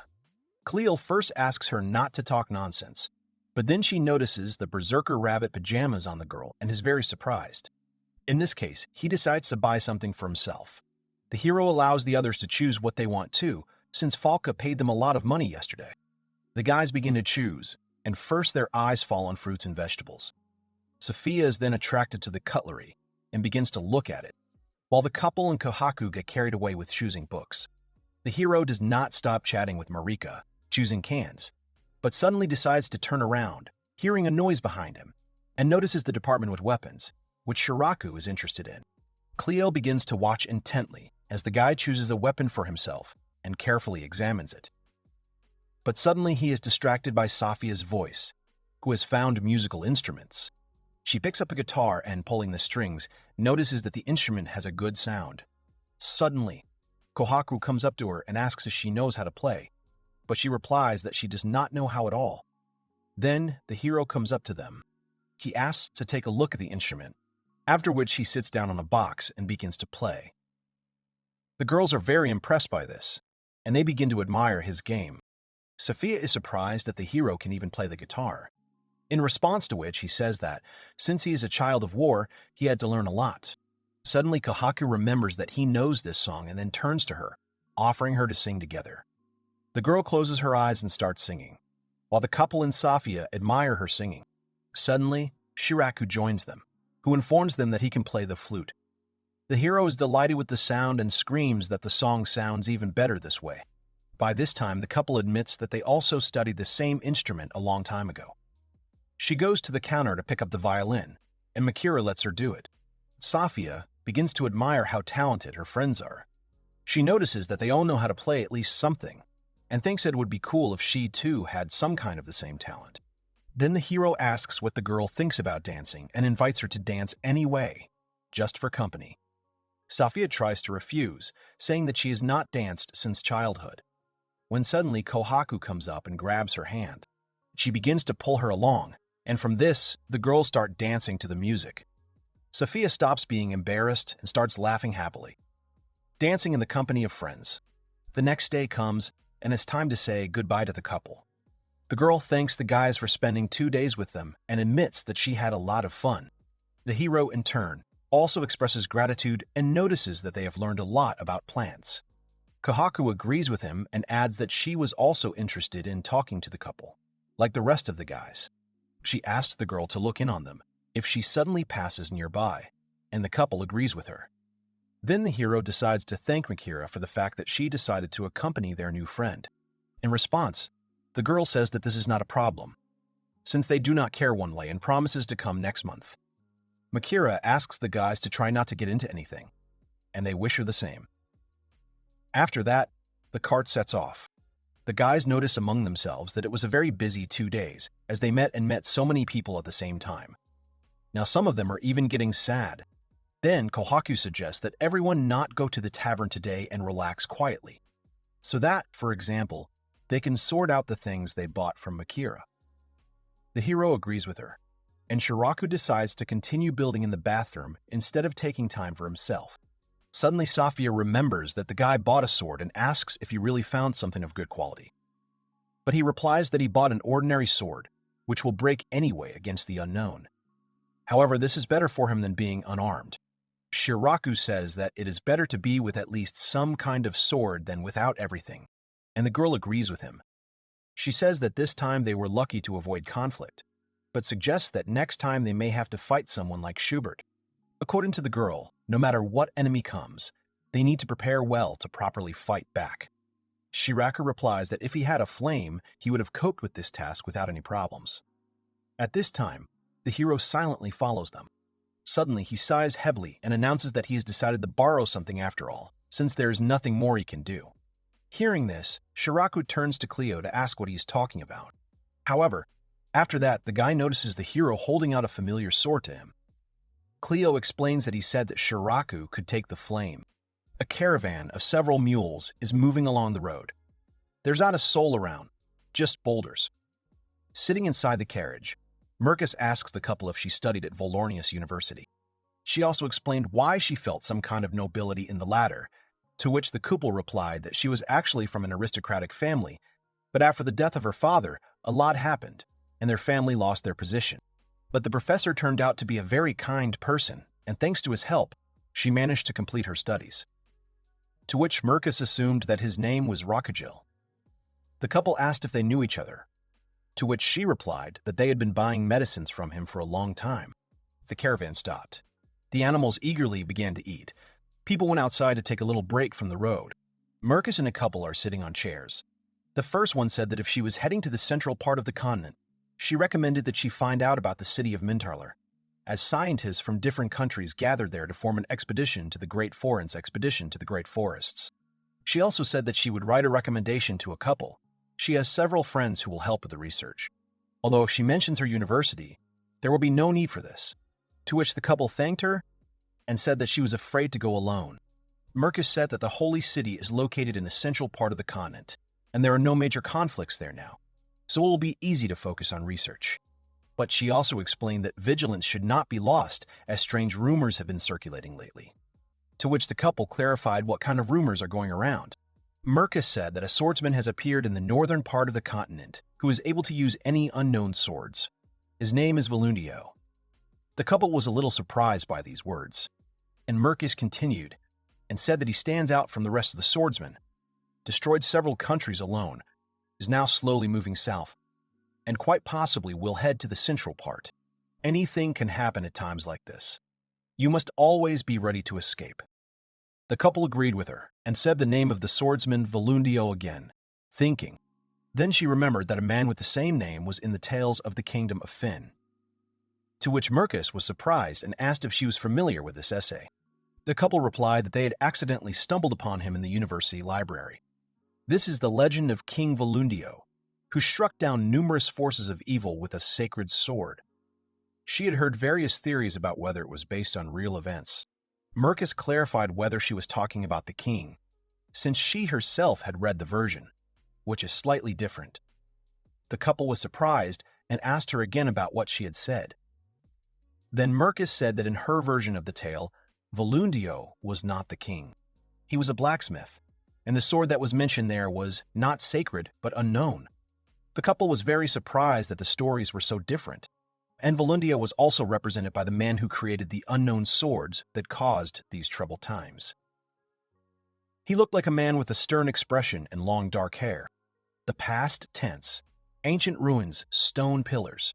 Warriors deprived of their lives are lying on the ground.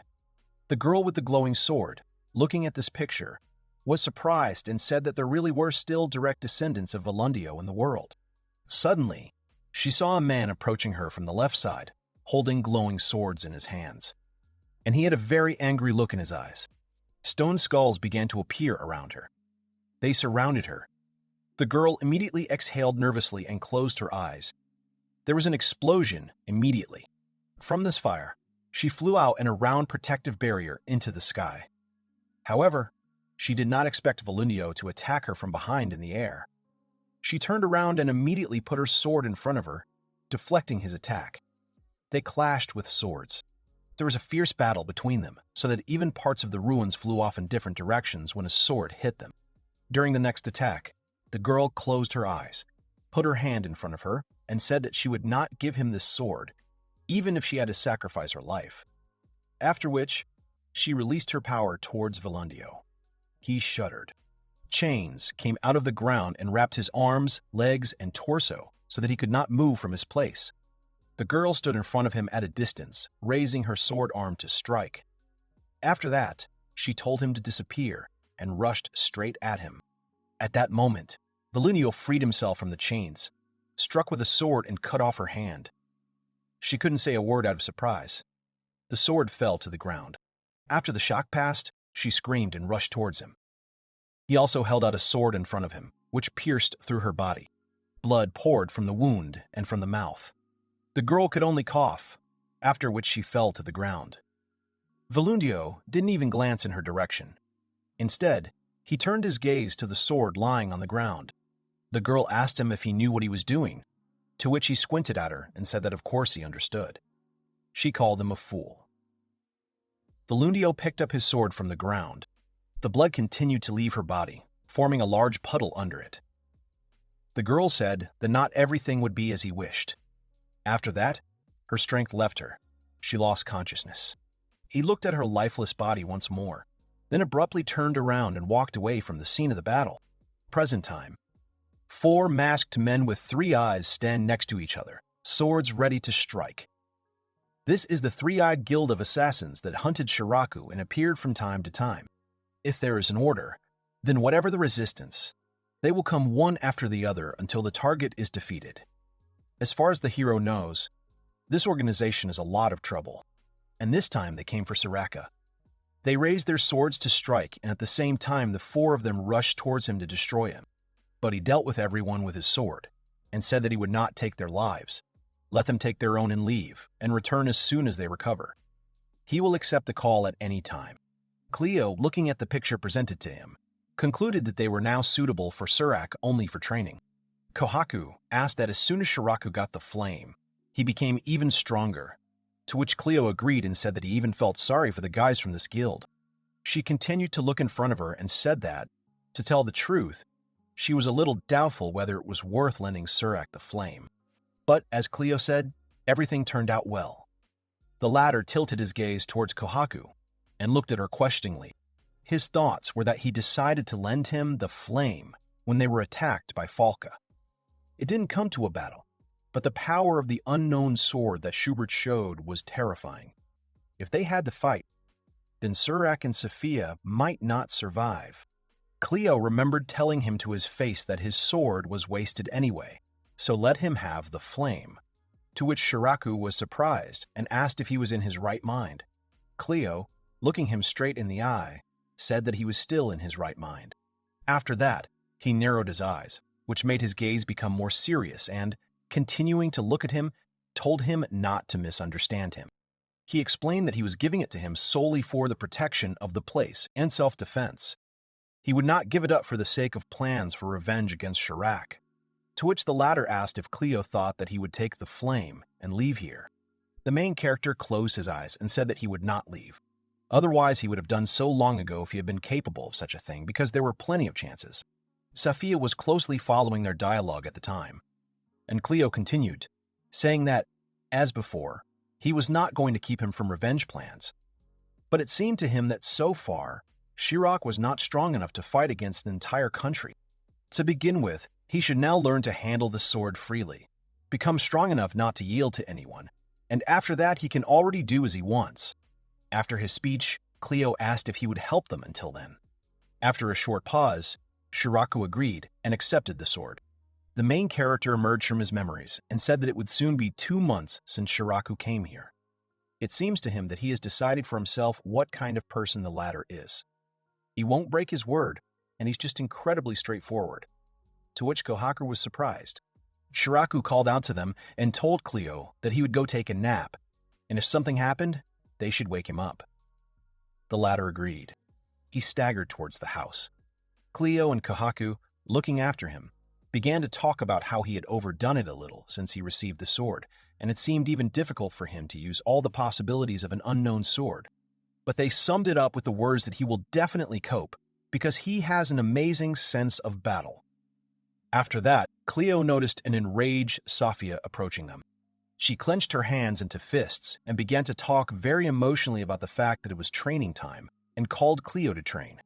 He looked at her and asked about what Safia was suddenly doing, to which the latter replied that Shiraku was so strong, and now he's become even stronger. She cannot allow their difference in strength to increase even more. Safia even started shouting that she didn't want to become a burden. These words pierced Cleo's chest. Kohaku stood to the side and looked at them with an uncomprehending look. The main character suddenly thought about her words, began to get nervous, and said that she was right. He also did not want to give in to him. After that, Cleo, who was fired up with the idea, told Sophia that they needed to go train, to which the latter agreed. At this time, Kohaku turned around, exclaimed in surprise, and said that someone was coming. The others just asked again. The commander of the second raid squad of the new state, Falka Talrab, came up to them with his guys and greeted them, to which Cleo asked if they had come again, and Safia said that they were visiting them more often. Cleo thanked them for coming often and asked if they would have any problems, because this was the third time this week, to which Talrab smiled broadly. A blush appeared on his cheeks, and he said that everything was fine. They were just often nearby. The rest of the squad started saying that it wasn't really close at all. They had to drive their horses to get here. One of them came for Safia's sake. The commander pulled them back and asked them to be silent. Safia just looked at them questioningly. Talrab repeated that everything was fine. They finished their work and came because they really liked their drinks, after which he giggled. Cleo, looking at them, asked if Safia was really cool, since she had such fans. I assumed that it was probably the merit of the clothes from the Kira, to which Kohaku argued and said that the clothes here were just a bonus. She also said that Safia doesn't understand it herself, but she has an attractive appearance. She is sociable and sincere, so it's completely natural. Cleo said that everything was clear to him. The main character turned to the squad and asked if they would eat anything, and also explained that there was no meat, but there were vegetables that they had picked in the morning, to which Talrab said that he had that thing with olive oil and garlic. There are only plains around. There are no buildings near the house. The men said that it was still a quiet place and very calm, but there were so many wars everywhere in the world. Talrab, looking at Safia, said that it was just an oasis. After that, the squad began to discuss that the heroes were going to build a place to stay here and decided that it would be a great idea to help them, if there was time. The commander actively supported them and said that helping people is a good thing. And then he was interrupted by some incomprehensible sound from the side. Kohaku and Cleo immediately turned around at the sound, but saw nothing, only wondered what kind of sound it was. The sound continued to resound from the direction of the plane. Everyone immediately turned in that direction. The main character even put his hands to his forehead so that the sun would not interfere with looking into the distance. Cleo said it was coming from there. Kohaku said that it seemed to be quite far away. And then, abruptly, several men on horseback ran towards them at high speed. They had swords in their hands, and their faces were hidden. 68. The man in the center, who looked like their main one, told the others that they could take their lives if necessary. The main thing was not to miss. They agreed. Kohaku, looking at them, said that it seemed that unknown swordsmen were chasing someone. Cleo asked if they were rebels, and Talrab was scared. Asked if they were rebels and said that they should just try to attack the tavern. Swordsmen rush at high speed, carrying fire with them. Their cloaks are fluttering in all directions. It is not known exactly how many of them there are. Suddenly, one of them looks in front of him and sees something fiery flying right in front of him and crashing into the ground, thereby damaging it. The horse he was sitting on rears up sharply, trying to stop. There was an explosion right in front of Cleo, Talrab, and Kohaku. The main character had to cover his face so that he wouldn't hurt himself. At that time, he was told to look up. When he raised his head, he saw that a man was flying towards him directly from the air. He cried out in surprise and asked if it was a man. Kohaku used magic at this time, and Cleo and Tara began to shout at each other, one about what to catch, the other said that he was catching. Continuing to shout at each other that one of them needed to step back, they still caught the girl who fell on them. Cleo immediately became very worried, tried to call out to her and asked if she was okay, but she could only mumble without opening her eyes.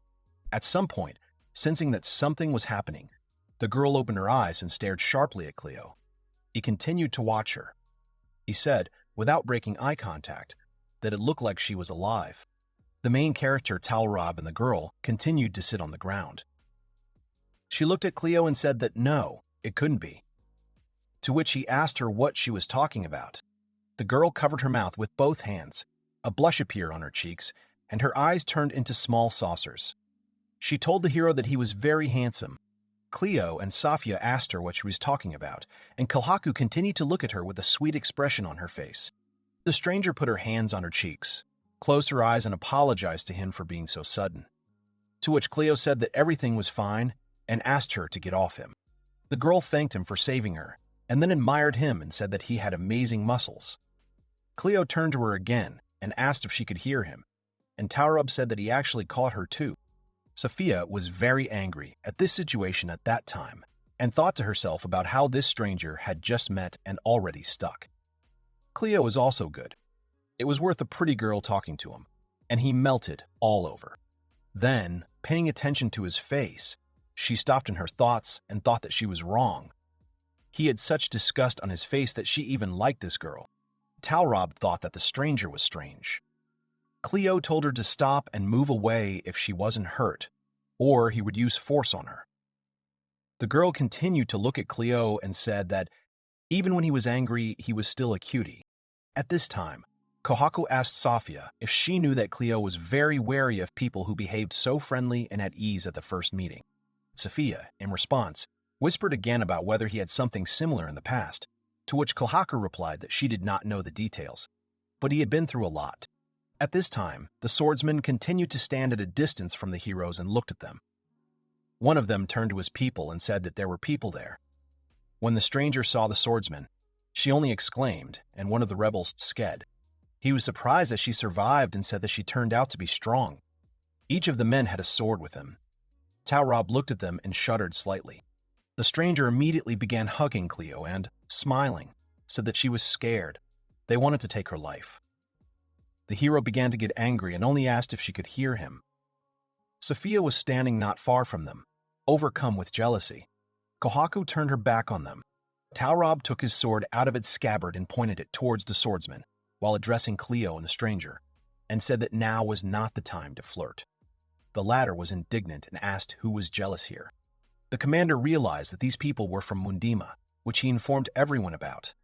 The main character was immediately surprised and asked what he was talking about. In turn, one of the swordsmen said that he knew Taurab. He was the commander of a detachment from the Falks.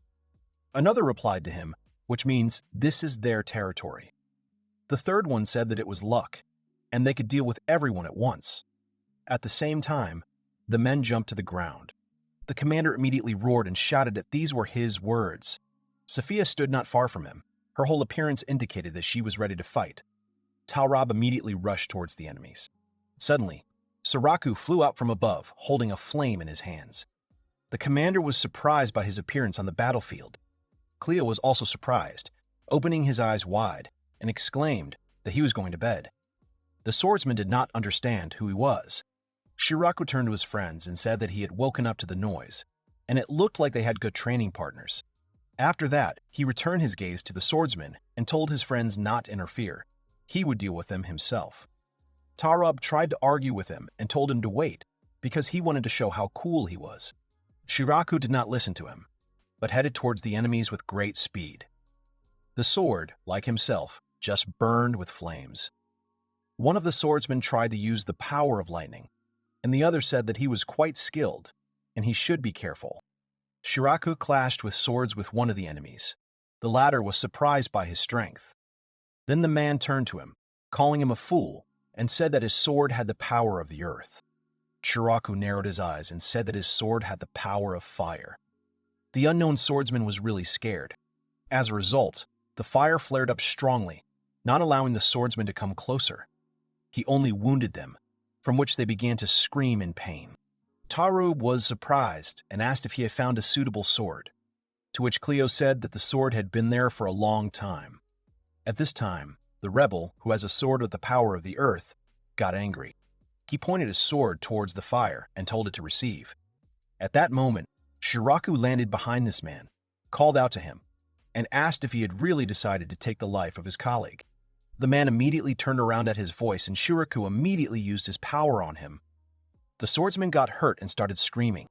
As a result, all the enemies were defeated and lay on the ground exhausted. Shiraku put the sword back into its scabbard and calmly looked at the picture presented to him. Tarob was only surprised by his strength and asked if it was fair to use two elements, to which Cleo replied that he no longer had any weaknesses. Sophia also said that she was jealous. The main character noticed that Shiraku was very tired. Therefore, he turned to him and told him to stop his tricks, since he still had not recovered from the previous battles. To which Shiraku agreed with him and replied that he would go and get some more sleep. The stranger snuggled up to Cleo again and said that his friend was so strong, yet single-handedly defeated two unknown swordsmen. The same one started getting angry again and telling her to stop hanging on him. Sophia, looking at them, was seething with anger. At that moment, Kohaku noticed that fog was falling on the ground. Sophia only asked in surprise. Tarob agreed and said it was really fog. The stranger said that it was strange, because another person was chasing her. Cleo glanced at her warily and asked her what she was talking about.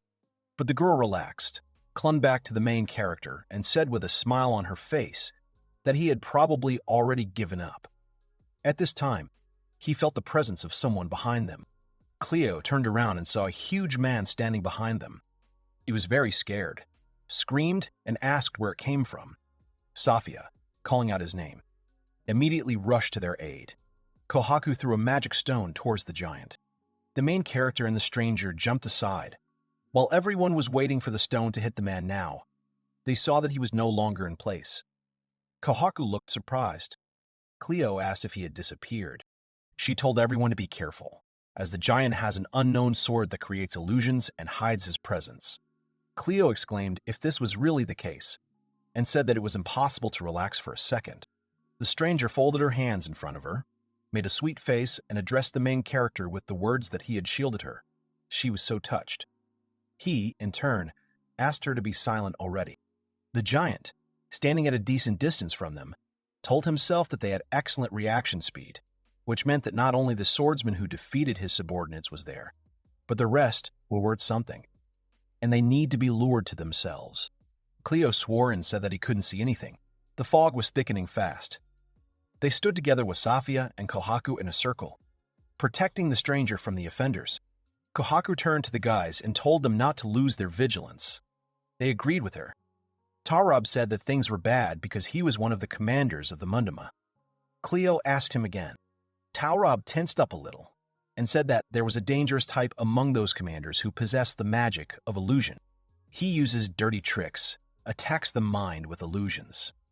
Several unknown Tarob swordsmen were killed after falling under their influence. Even Schubert tries to stay away from him. He turned to Cleo and asked if he understood, and said that if he saw someone who couldn't be here, so as not to be led and do stupid things, in the worst case, they can attack each other. Immediately, Tarob froze. A panicked expression froze on his face. He did not say anything. Sophia turned to him and shuddered. Someone from the company tried to call him by name. Cleo tried to approach him and asked if he was okay. The commander could only shout and swear. Sophia asked if a spell had been cast on him, and then she heard someone say traitor. She saw a crowd of soldiers in front of her, their faces covered in wounds, and blood was flowing down them. They continued to call her a traitor. Sophia stared at them in shock, thought that they were really soldiers, and then rejected this idea and said that it was not true. It was all an illusion of the enemy. She would not succumb to it. Then behind her, she heard someone calling her a traitor and asking why she was still alive. She recognized the voice and turned around to make sure of it. She saw her brother right behind her. He looked at her with narrowed eyes and said that she had disappointed him very much. Sophia called her brother, and tears came to her eyes. Cleo heard a heart-rending scream next to him. He immediately turned around. Sophia stood next to him, wiping hot tears from her face, and did not stop apologizing. The hero immediately tried to calm her down and asked her to hold on. The main character called out to Kohaku and said that it was bad. This enemy was not at all like the previous ones. But instead of Kohaku, there was a void. He tried to call her and asked where she was. At that moment, his old friend started running next to him. They were wearing armor, running and brandishing swords. They turned to him and asked why he was shirking, because they would be knighted if they distinguished themselves here, so they had to try like the last time. Cleo just stared at them with round eyes, saying nothing at the same time. A man with a beard called them jokingly and said that the main character was only interested in money. The latter did not cease to be surprised by the picture presented. His old friends said that they live a free life and it hurts them to be knighted. To which Cleo turned to them, still looking at them in disbelief. The guys continued and said that they could not remain carefree forever. They had to take revenge, and they would pay for the death of their comrades. There was no forgiveness for them. At the same time, the situation around them had changed, and now they were in some kind of room. Cleo tried to stop them with words, shouting loudly. But they didn't seem to hear. They walked away one by one, out of the room.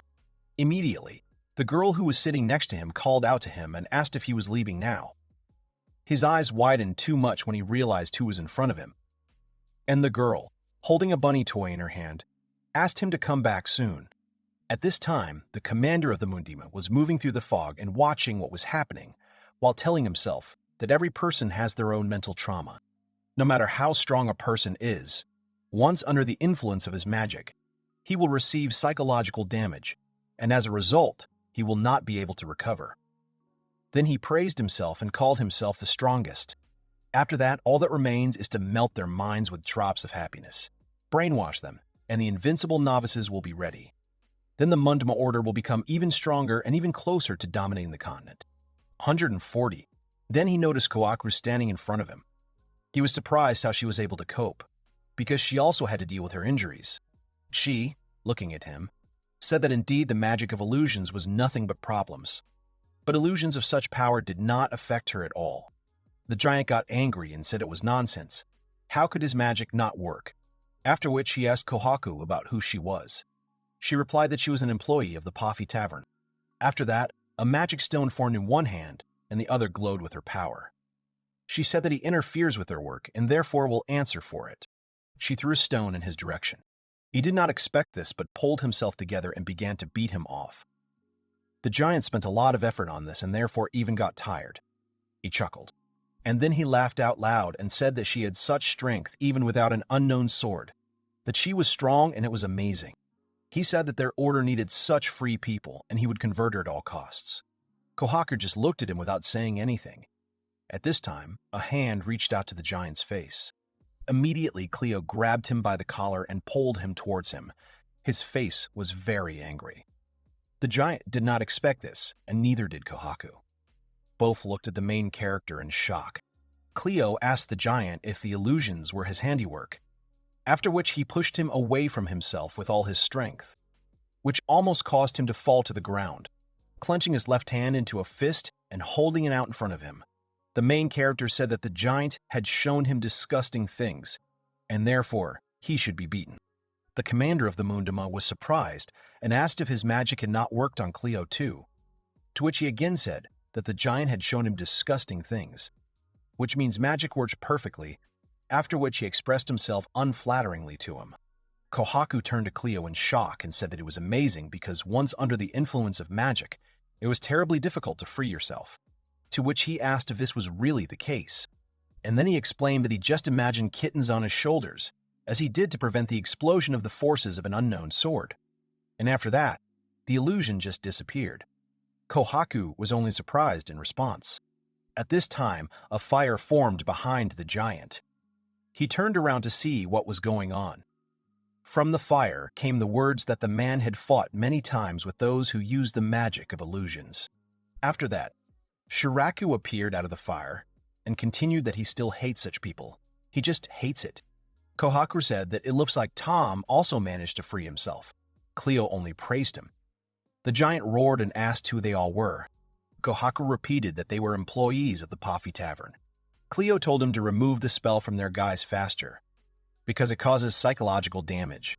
At this time, the giant began to move away with words that they would not think that they had won.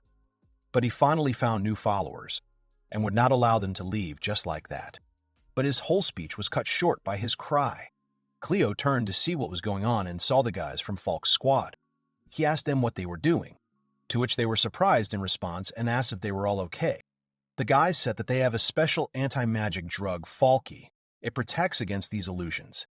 They were expecting something like this, so they were ready.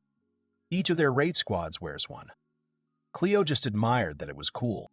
The fog began to slowly disperse, and they saw Safia sitting on the ground. She was unconscious, and there were tears in her eyes. Cleo ran up to her to catch her in his arms. The giant and his subordinates distanced themselves from the guys at a great distance, cursed and said that these were Folka's soldiers, so now they are at a disadvantage. At that time, Cleo tried to reach Safia and asked if she was all right. Kohaku looked at her and said she was fine, just sleeping. The giant shouted to them that so be it. This time he would retreat, but he would not give up and would certainly make them novices of the Mundum Order. The guys immediately said in disbelief that his voice could be heard from everywhere. Immediately, the giant laughed loudly. Cleo couldn't stand it, got angry and shouted back at him to shut up, because if he was running away, then let him do it in silence. Shuraku, without turning his head, asked if it was worth catching up, because it seemed that he was there, to which Cleo looked at him and asked what he had said.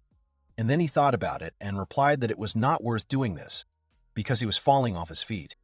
Besides, it could be a trap, so it's better to leave it. After that, he turned his gaze to Safia and the stranger, and said that they should first be taken to the tavern. And then he turned to the guys and said that he was leaving the tower up on them. They agreed. Cleo and Suraku carried the girls to the tavern and laid them on the beds. They lay motionless, fast asleep. The main character and Kohaku were looking at them. At this time, Taurab moaned that he was very ill. His appearance was really not very good. Cleo turned to him and said that it would be better for him to sleep, to which the commander told him to shut up because he was fine. The guy from his squad said he just didn't want to seem like an even bigger loser. Taurab also asked him to be silent. The guys from Falk's squad started discussing the battle and said that the heroes were really cool. They fought with the commander of the Mundum without a single victim, and if they were alone, they would definitely have been killed. To which Cleo said that there were just a lot of extraordinary people among them. Everyone paid attention to the stranger and asked what she could have done that the commander chased her all the way to this place. Someone suggested that maybe they couldn't recruit her, so they decided to take her life. One of the guys suggested that maybe there wasn't a special reason for it, and he had heard how the Mundum Order had become more radical lately. Another agreed with him and said that they often began to attack for no reason. Cleo said it might be a problem, because that commander said he would be back. Maybe the tavern wouldn't be able to work for a while. Taurab closed his eyes, lowered his head, and told him not to worry. The Mundum Order would soon be destroyed. Cleo asked if he was really going to be destroyed. One of the guys of the order called out to Taurab, to which the latter told him not to worry. He was not going to tell anything important. And then he made a stern expression on his face, continued and said that in the near future, he and Mundima would have a decisive fight. In shock, Cleo asked about the battle of Falka and Mundima, whether it would really take place. Kohaku asked if Falka had a lot of military forces, because there would be about 200,000 followers on the Mundima side. Taurab said no, so they wouldn't go head-on at them, but he couldn't tell them more, and they had a plan. Cleo, after thinking about it, asked if they were going to secretly attack. Taurab opened his mouth in amazement and then, clutching his head, began to pretend and say that he suddenly felt unwell. Cleo called him a bad actor, and then said he guessed right. Then the guys from the squad started talking about what they would get from Schubert, and then asked not to say a word about it to anyone. To calm them down, the hero said that Cleo just has a strong intuition, so he understood everything. The main character continued his thoughts and said that it would not be easy to take the life of their leader. Such large, serious organizations often have serious protection, and probably there are others in the order like today's commander. Taurab confirmed this and said that there are 7 commanders in total. All of them are strong, unknown swordsmen, and each of them has several unknown swordsmen under his command. Cleo was surprised and asked if it was too much. The commander continued and said that there is also a leader, the abbot of the order, who has the ability to attract people. Magic or personal charm, they don't know that. Therefore, it is necessary to take his life right now, even if it would be very dangerous. Cleo agreed with him, saying that it could really turn into big problems if you leave everything. As it is, Ta-Rob turned to them, saying that he would like to ask them if they might want to help them. Kohaku and Cleo just stared at them in shock. The commander said that even now they will not lose. He believes in Schubert's strength. He is really strong. But in war, you can't know anything for sure, and victory often depends on luck. If they join the order, they will become much more confident. Of course, all this is not free. You will arrange a fair reward for them. And then he asked what their opinion was.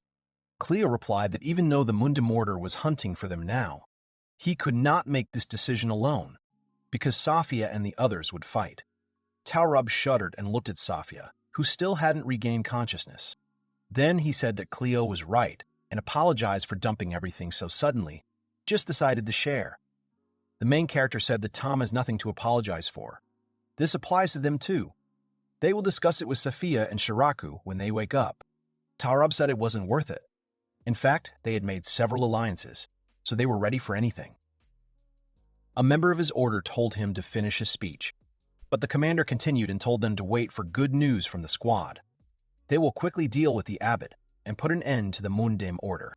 Then a voice was heard from the side who said that he thought there was no point in this. Everyone turned around and saw that it was a stranger who said it. They asked if she was awake. Kohaku asked what exactly made no sense, to which the girl said that there was no point in what they were talking about, taking the life of the abbot of Munduma in order to defeat the order. Ta-Rob asked about why. She smiled, clapped her hands, and said that it was because she was the abbot. Everyone stared at her in shock and asked what she meant. A huge army is moving from the rocks towards the location of the heroes. Some of them are on horseback. Some are walking on their own. The latter are wearing clothes that hide their faces completely. Everyone has a spear in their hands. The end of their crowd is not even visible. At the same time, someone in the castle exclaimed that 50,000 people were really moving, to which Ta-Rob replied positively and said that they had at least 4 commanders and at least 20 unknown swordsmen with them. Cleo is very shocked. His eyes are wide open. He asked if they were really heading towards them and said that such an army would be enough to capture an entire country. Ta-Rob said that according to their intelligence, they are moving towards them. There can be no mistake. The main character, never ceasing to wonder, cried out why this was happening. A voice from the side said that it was probably because of him, and the rescue girl came out to them, who apologized to them and said that she caused so many problems, to which Cleo called her by name and said that this was not happening because of her alone. The girl who suddenly fell on them a week ago is called Morcana. Then another man came up from behind Ta-Rob and asked if it was her, to which the latter replied that she was. The hair of this unknown man is blonde, gathered at the back of his head. He's wearing a cape. Morcana smiled dazzlingly at Cleo's words. Her cheeks turned red, and her eyes turned into narrow slits. She told him that he was protecting her, and thanked him. A week ago, after their encounter with the Mundum Order, they got to know Morcana more closely. Cleo then, having found out who she was, asked about the Ascension and clarified whether this was the reason they wanted to take her life, to which she replied that this was the reason. She said that if she, the abbot of the order, died, she would become omnipresent. The members of the order say that this will unite the faithful even more, and the order will become much stronger.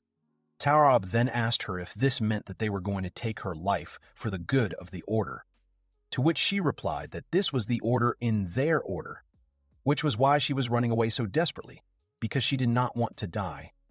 Cleo summed it up by saying that it was a nightmare. Morcana began to tell me that everything used to be different. The order was a place where people affected by the war could find a place for themselves. But everything changed when one of the believers received an unknown sword. Those who could not be persuaded with words, it became possible to force with a sword. You could not tolerate what you had to put up with before. There were more and more followers, and unknown swordsmen began to join them, and the order grew greatly. The order is now run by commanders. Helping people is a cover. In fact, they want power over the continent.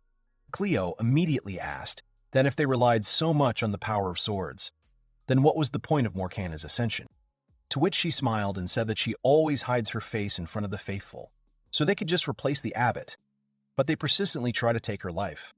The main character said that this is a very strange persistence. Morgana smiled sadly and said that they had always been like this, and she was just trying to reach out to people who needed it.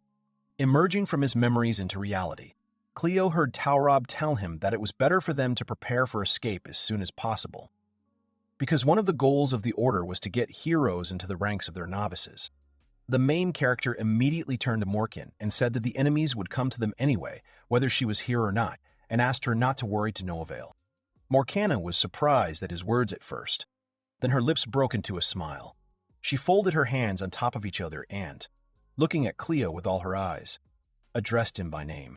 She said that even though he talks rudely, he's still so beautiful. He immediately told her to stop sticking to him. At that time, the vice leader of the new state, Falcon Naria, approached them and informed them that the Mundum Order had another goal. They need a castle of heroes. They are marching in such a huge army to provide the Order of Mundum with a second base. In the middle of the wilderness, where it is difficult for the army to reach, and even with such a water source, this is an excellent location. It is not only the Mundum who claim it, to which Cleo said that he knew that one day they would be attacked, but did not think that it would be a 50,000-strong army. Kohaku agreed with him and said that it was really unexpected. Taurab said that, in any case, they need to hurry, because despite their numbers, they are moving quite fast and will probably be here in less than a day. Safia was only surprised that it was so fast. Cleo looked down, became sad, and asked him if they should run. But at the same time, he was thinking about something. Taurab immediately realized that he was up to something and told them not to even think about opposing them. He agreed that the heroes are very strong, but the unknown swordsmen of the Order are also very skilled, and there are several dozen of them. He added that besides, 50,000 soldiers of the Order are with them, and so that they do not think that they are just believers. Under the influence of various drugs or illusions, they rush forward without fear of death and cause a lot of problems. Perhaps the heroes will be able to defeat 500 to 600 people, but no more, since they simply do not have enough strength. Safia, listening to his words, became nervous. Taurab told them not to worry, as they wouldn't have to run forever. Schubert is already leading troops to the main base of Mundum. Even if the plan to take the life of their leader was cancelled, they still had an agreement with their allies. While their army is very scattered, they are going to take the chance and go on the offensive, and then the Order will definitely come to an end. Naria immediately joined the conversation and said that they had come here specifically to help them escape. On Schubert's orders, they would be able to restore everything. The main thing was to stay alive, so it was better for them to run. Cleo looked at them and thought to himself that he understood that the situation was dangerous. But for some reason, there was no sense of alarm, and it wasn't that he couldn't believe 50,000 warriors were attacking. The fact is that Kohaku behaved as usual, and if he started to worry, she would have told him as usual not to worry. No matter what happened, she would protect him. Tarav interrupted his thoughts, telling him to stop messing around because they had only one way out, to run. To which Cleo sighed and said that when they first found this castle, it was a complete ruin. Safia was surprised that he started talking about it. The main character continued by saying that every day they restored it a little bit, and now the castle looks much better. They have worked tirelessly on dry, barren land, and now they are harvesting a diverse crop.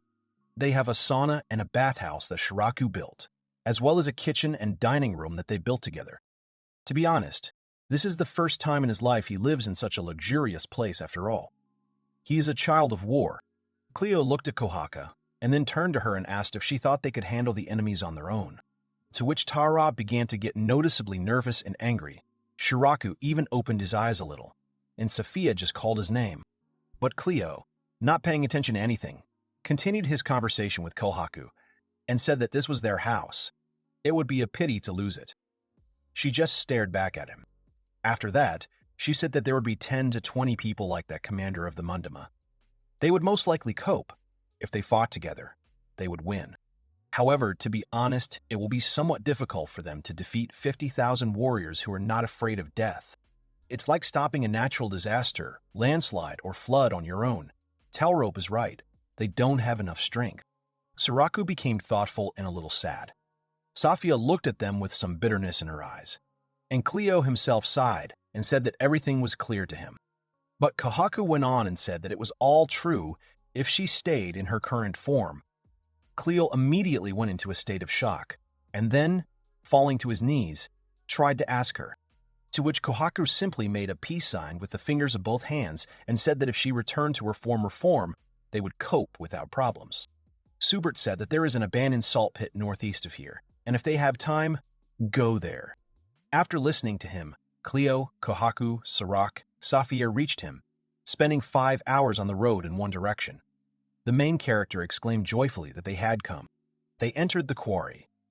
As we walked, we talked about buying a lot of pickles from Akira. But it would be safer to provide for ourselves. He won't necessarily come every month. Inside, they saw a rather deep cave. Cleo said that you need to be careful because maybe there is someone here. Kohaku's eyes lit up with anticipation at these words. She crept up behind Cleo and shouted, thereby scaring him.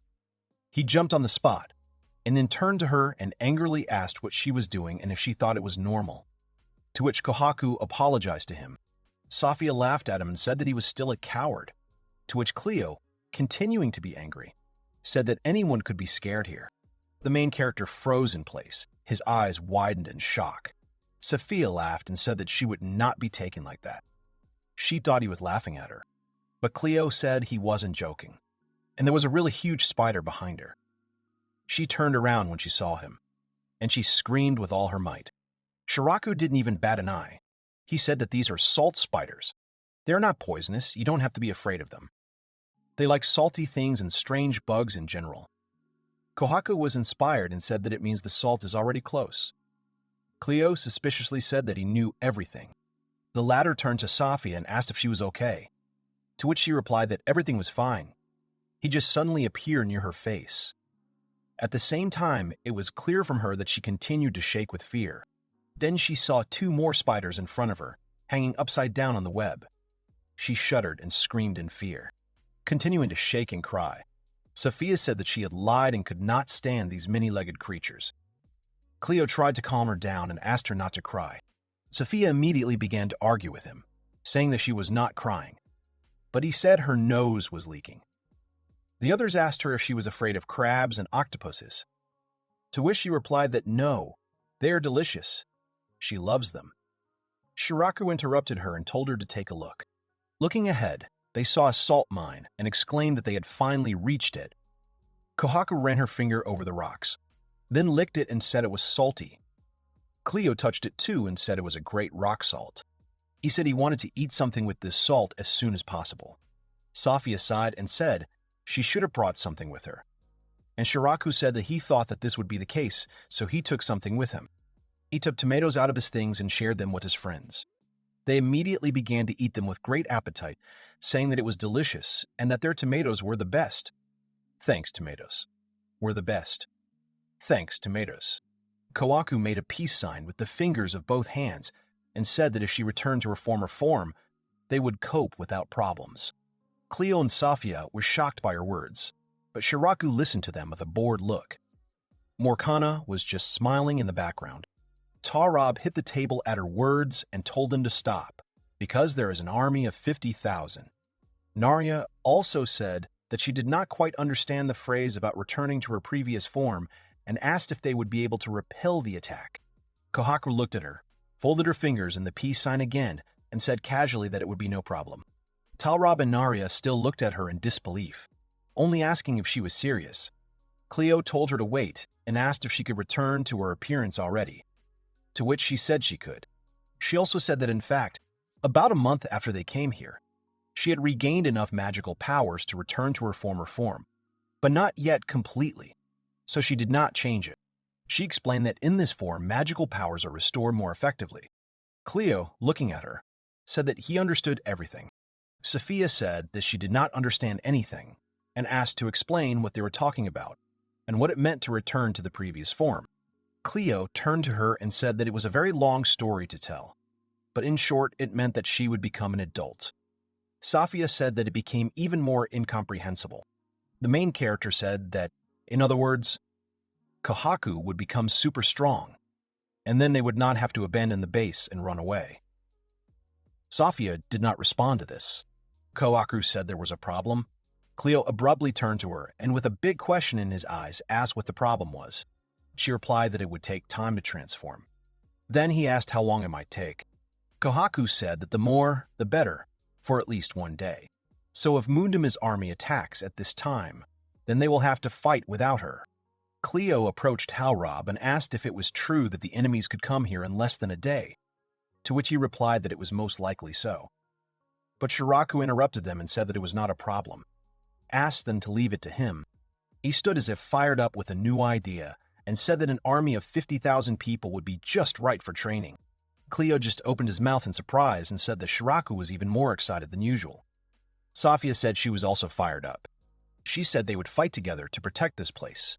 Morgana, smiling, said she would help them too. Cleo told them that it was wonderful. Then go ahead. Safia said that we need to start preparing for the defense as soon as possible. The main character asked Kohaku what she needed to return to her previous form, to which she said she needed to think about it. Taurab and Narya, looking at them in shock, were surprised by their enthusiasm out loud. At the same time, an army of enemies is actively moving towards their castle. It's like there's no end to them. The commander told him to hurry up. Someone from the army asked the old man if he was sure that the abbess was there, to which the commander of the New Order of Mundimbipera said that it was dangerous to divide the troops so much when Falco was behaving so suspiciously, and if she was not there, he would not get away with it. Another Turumba commander said he was more interested in the place that should become their second base. Is there really a spring with enough water in this desert? Commander Graden told them not to worry. He had seen it all with his own eyes, although the abbess could have escaped. Commander Invia said that this should be fine too. As far as she could find out, she was still in this castle in the morning. Turumba asked if she had used search magic, and then said that she was as good as ever. Vipera said that since she was there, then everything was fine. Graden said it was amazing that Invia went to this desert, even though she usually doesn't leave the base, to which she replied that she was interested in something. Graden immediately asked what exactly interested her. She said it was the source he was talking about. Invia said that he was from here and knew more about these lands than anyone else. She had been to this desert more than once, and she knew about the existence of the castle. But this is the first time she hears about the source. She wondered why he was opening now. She had an idea, but she didn't voice it. Vipera tried to find out what the reason was. Invia turned the conversation around and said that they needed to hurry anyway, as she was sure that this trip would help Mundima grow even more. At that time, Cleo, Safia, Shiraku, and Kohaku were making preparations at the castle to prepare for the shape change of the ladder. They placed the stones on the floor. Cleo said they arranged everything as she said. She thanked him. The main character clarified whether this place is exactly suitable, because it is dark here. Kohaku said that magic would have to fill the entire room, so the room should be as closed as possible. She added that it would soon be brighter here. At this time, a connection began to form between the place stones. They all looked up and saw how the floor, walls, and ceiling began to be decorated with magical lines. Everyone admired the picture presented. Safia said it was very beautiful.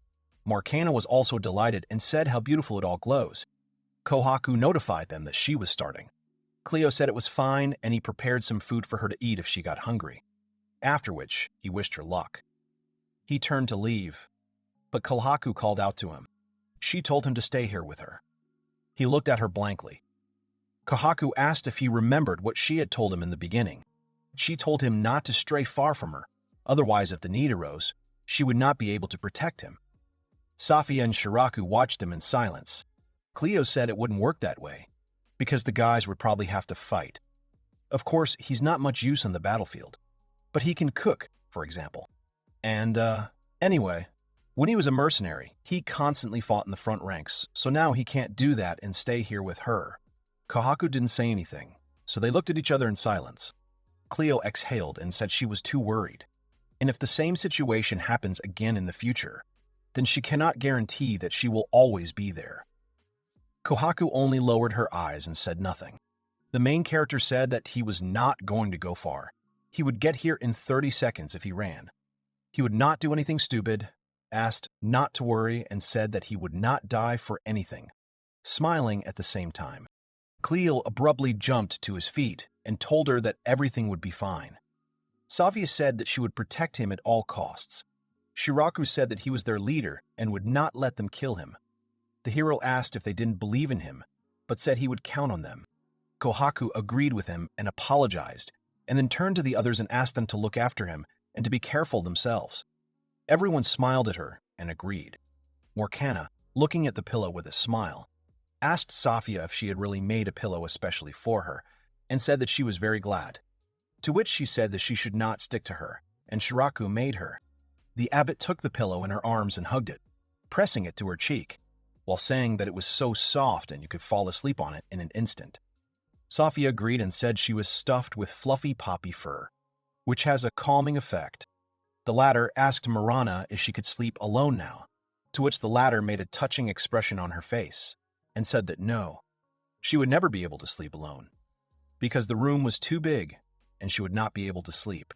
Then she asked if she could sleep with Safia, to which the latter replied that she should not touch her stomach, she had already asked for it. Cleo said it was great that they had become friends, which Shiraku disagreed with. Kohaku said Safia was just shy. Talrab stands on top of a cliff and looks into the distance. On the horizon, he saw an army moving, after which he shouted at the top of his voice that the enemies were already here. He shouted again that Munduma was already here. Everyone immediately turned to where he was pointing. Cleo and Safia opened their eyes wide, while Morgana stood there and continued to smile. They saw a huge army with warriors on horseback in front. Taurab began to get indignant and say that it was a nightmare. It looked like there were more than 50,000 of them, to which Cleo was angrily surprised and asked if they were really all enemies.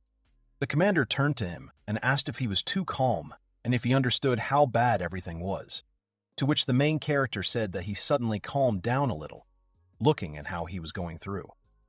In general, he is afraid not only because the army is huge. Looking at the approaching enemies, he said that the first thing he was afraid of was that they had arrived earlier than they expected. Cleo, standing on a rock with part of Falk's squad, turned to Taurab and asked if they were serious about staying, because they still had time to escape. He got angry and said that they were staying. They had already said it several times. The members of Falk's squad supported him and said they would give their all. Narya immediately ran up to them and told Cleo not to worry. And she also said that if anything, they would certainly leave them and run away. After all, they are Schubert's subordinates. To which he told her that everything was fine then. Narya went on to say that they had received orders from Schubert that they would not let Cleo die. The latter was very surprised by this order. She said that he had told her to help as much as possible if they still decided to defend the castle, so they would fight them as long as they had the strength left. Cleo thought about the information he had received, and then, looking at the members of the squad, Narya said that they had reasons to fight without orders. The men stood looking at Sophia and said that it was a great honor for them to fight with her. Cleo turned to Nania and asked why Schubert would help them, to which she replied that she probably wanted them to be in his debt, but she did not know the true reasons. One thing she could say for sure was that the leader liked them. He has always been a caring person, but this kind of participation is quite unusual for him. Cleo was surprised. The main character said that they have an unusual leader, and so do the men. Those downstairs stood and talked to Safia about how she could rely on them, while she herself called on everyone to give their best. After a little thought, Cleo said that in any case, their help was very useful now, and asked him to tell Schubert that when the battle was over, next time the drinks would be at the hero's expense. She agreed. The enemies, meanwhile, were also watching them from afar. But Para asked Harumba if the heroes were really at the top of the mountain, and then said that it was higher than he thought, so attacking them would not be easy. Tarumba told him to take a closer look, and pointed out that it looked like they had blocked the passage with stones and earth. Not so long ago, this did not happen. Apparently, they somehow found out that they were coming. The man said that since they have a connection with Folka, there is nothing surprising in this. Invia said that the defense occupied by the heroes indicates that they decided to stay and fight them to the last. Graden said that, most likely, they are confident that they can defend the fortress, and in fact they are really strong, especially that swordsman with flames and lightning and the white-haired little non-human. In any case, it's worth setting up camp here. Their acolytes don't feel tired, but their muscles should be pretty exhausted after a forced march. An order was immediately given to distribute rations and drops of happiness, and then, after an hour's rest break, they would go on the offensive. The crowd only boomed indistinctly in response. Then the whole crowd, staggering and pushing each other aside, abruptly rushed in the direction where the provisions were being given out, to which the man who gave her away swung his sword and told them to get it in order and not to climb out of line, giving everyone a ration wrapped in rags. He said that as soon as they worked as they should, they would be able to get more. The crowd continued to shake, some rolled their eyes and drooled from their mouths, some just smiled crazily. Vipera, looking at this, said that it was disgusting. He would never want to become like them, no matter how low he fell. Gradin said that, on the other hand, they feel neither pain nor fear, and their bodies become stronger, although there are disadvantages too. Vipera responded by calling him the devil. Tarumba asked the giant if the attack plan remained unchanged, to which he replied that it was. They would destroy them slowly, but surely. Vipera cut into their conversation and asked them to take the first step himself to make sure of their strength. He wants to take them by surprise and believes that this is the best tactic. At the same time, his whole appearance radiated self-confidence. He also said that if he was lucky, then that would be the end of it. Invia agreed with him, saying that she had nothing against a surprise attack. However, I asked him not to make mistakes so that he would be captured. Vipera got angry and asked her if she was really telling him that. At that moment, an explosion occurred in the crowd of the army. Several people flew into the air. He was very surprised by what was happening. The other commanders exchanged glances and also looked in the direction of what was happening in disbelief. Men from the crowd started shouting that the enemies had come. They were attacking them. Vipera asked what they were talking about. Then a part of the crowd fell to the ground unconscious, revealing Soraka in front of everyone. He was standing, lighting lightning in his hands, and a sword hung from his left side. Gradin looked at him and said that this was the swordsman with flames and lightning. Vipera only looked at the commander with displeasure. The swordsmen of the squad immediately ran towards Shiraku. Their swords were already working at full strength. They started shouting that there was only one enemy and they would stop him. When they reached Shiraku, he put his hand in front of one of the men at face level, and then, gathering all the power of the lightning force, sent it straight into the man's face. The swordsman only screamed in pain. The other men who were standing nearby realized that the enemy was very strong. They were scared. One of them, pointing his sword in his direction, attacked. However, Shiraku deftly dodged all attacks. Suddenly, one of them managed to get behind him and hit him with a sword, but the demon used the spell Special Thunderstorm Demonic Technique Red Lightning, aiming it at all enemies nearby. The power of this spell reached even the commanders. The men who were attacked fell unconscious to the ground. Shiraku took one of the swords, examined it, and said that it was 3 to begin with. Cleo said that he had already refused several times. Sophia, looking at him and not understanding the situation, asked what was going on. He said that Morgana had pestered him with a request that she wanted to sleep together tonight, and he asked the latter not to stick to him. Sophia was outraged, said that it was really impossible to do this. The abbot of the order said that Sophia herself refused to sleep with her. She accepted that they refused her request and said she would go and ask Kohaku about it. Sophia said that it was even more impossible, and Cleo told her that she loved her too much. They had to spend the night together. Sophia asked her if she had asked Soraka about this, to which she replied that he would definitely refuse her, so she did not ask. Sophia said that Morgana is still considering her actions first, and the abbot also thought that asking Cleo would be quite enough to achieve a result. Sophia was outraged and asked her if that was really what she was counting on, but Morgana didn't say anything, just said goodnight. Vipera, looking at Soraka with excitement, asked if it was really red lightning, and explained that he had never seen such a technique. To which Invia replied that, judging by the technique and appearance, he was probably from a demonic tribe. Vapor asked again about the demonic tribe, and she told him that to the northwest of here, deep in the mountains, there was a village where a people called themselves descendants of demons lived. At that time, the world had just learned about the existence of unknown swords. She had heard that they had been destroyed by the warriors of the Romaresca kingdom. Apparently, there are survivors. Invia warned the commander to be careful, as the descendants of demons have very sharp senses when it comes to combat. If he makes a mistake, the rest of the army may die. It was clear from the battle they were seeing now. Vipera got angry at her words and said that Shiraku was a worthy opponent. He would deal with him himself. At the same time, he looked very belligerent. He held a sword in front of him, showing his readiness for this fight. At that time, the army began to advance towards Suraku. Several swordsmen stood in front of everyone and talked about him, that he was the swordsman with flames and lightning that they had heard about, and therefore everyone with the forces of water and wind should leave. Shiraku did not pay any attention to them. He held the swords of fallen warriors in his hands and talked about how he wanted to take them away. But it would be difficult to fight with so many swords, so he thought about leaving them here for now. The faces of these warriors froze. Suddenly, 2 army soldiers attacked him from behind, mumbling something indistinctly.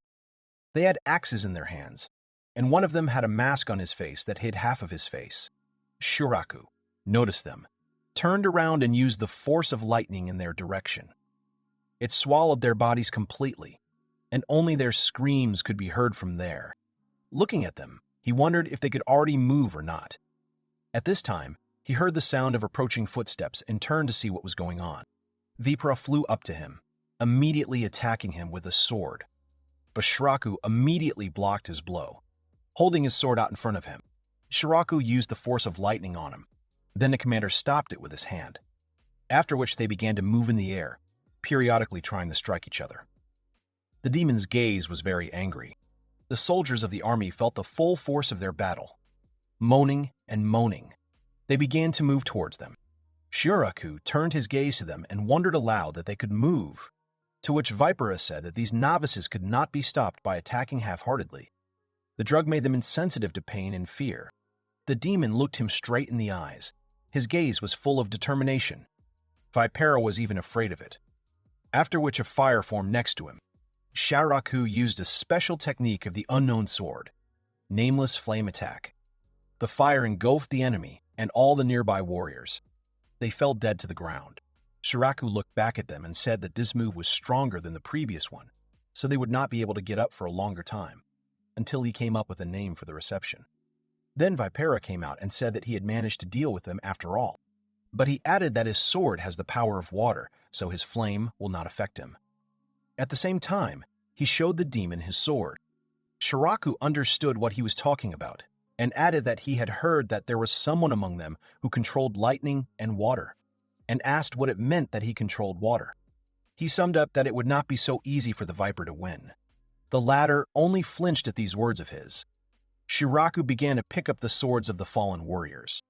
The latter turned to the commander and said that he would return to the base once, since it would be difficult to fight with so many swords, and he would fight with him later. Shiraku said goodbye and began to move towards the castle. Vipera got really angry, asked if he really wanted to run away. Tarumba shouted to his comrade to stop and not chase him, but he did not listen, and went after the demon. They began to climb up the cliff at high speed. Both of their bodies were overflowing with power. Vipera was trying to catch up with him. Shiraku landed on top of a cliff, followed by Vipera. Straightening up, he looked in front of him and was surprised. Naria and Taurab were standing in front of him, both of them on alert and already had their swords out to fight him back. After that, an explosion occurred on the site. Tarumba and Gradin, who were standing below and watching what was happening, said that Vipera was not a particularly smart person, because they were waiting for him there. But they think that Vipera will cope. Down flew the Viper and fragments of the rock on which the battle took place. Vipera swore. Cleo, Safia, and Morkana gathered at the top and were glad that everything had worked out. Narya said that Vipera dodged at the last moment. Taurab supported her and said that you can't just take him. He is the strongest swordsman of Munduma. Safia told Cleo that his plan was excellent. The opponent did not expect this at all. He replied that it only worked because Shiraku lured him here. The latter said that he would like to do more damage to them, but they have too good a reaction.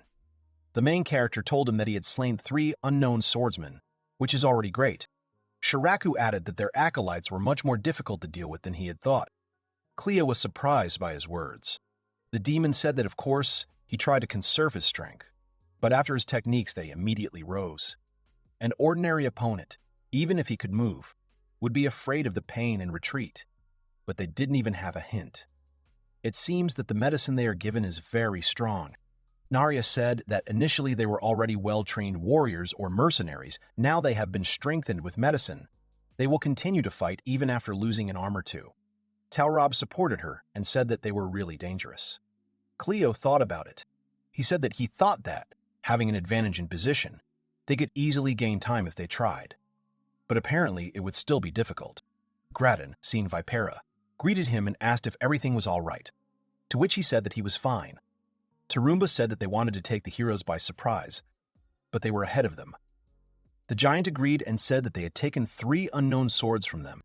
Vipera, all bruised from the fight, reported that Naria from Falca was up there, and also this one, Tao whatever his name. Tarumba was surprised and asked if Falca's vice leader was really there, and if this place was the second base of the detachment, to which Envious said that it was not yet known, but it was obvious that Falca treasured this place. Graden laughed and said that bringing the novices was the right decision after all, and then asked the others if they agreed with him. He said that it was necessary to form detachments of 100 people from the novice warriors and send them to attack in turn, while not giving the enemies a break. Looking into the distance, he said that no matter how strong unknown swordsmen gathered there, they would not be able to resist so many opponents. Everything will be resolved in 3 hours. Sophia, Talrob, Narya, and Suraku actively strike with their swords during fights with their enemies with a concentrated look. There is fire all around and traces of the power used by the heroes. An army that tries to harm the heroes, but their power destroys everyone. Envia and Tarumba are watching the fighting on the sidelines. She turned to Graden and said that it seemed that he'd said that everything would be over in 3 hours, and asked if they had not expired yet. Then Graden's laughter rang out. Viper commented on the current situation and said that it was bad. It was really difficult to attack this place. There is only one way to climb up, and it is now littered with the bodies of defeated acolytes, and it is even more difficult to move forward. The enemy seems to have only 4 unknown swordsmen, but they are all quite experienced and fight together very harmoniously. The goal was to exhaust them with attacks without respite. But so far, there is no hint of fatigue in them. He tried several times to send high-speed swordsmen to them, but each time they seemed to know when the attack would be, and scattered everyone, attacking from ambush. Very difficult opponents. After hearing everything that Vipera said, Graden thought about the words that the heroes knew when there would be an attack. He was trying to figure out how this was possible. Vipera looked at him carefully when Envia joined the conversation. She thinks it's the work of Lord Morcana.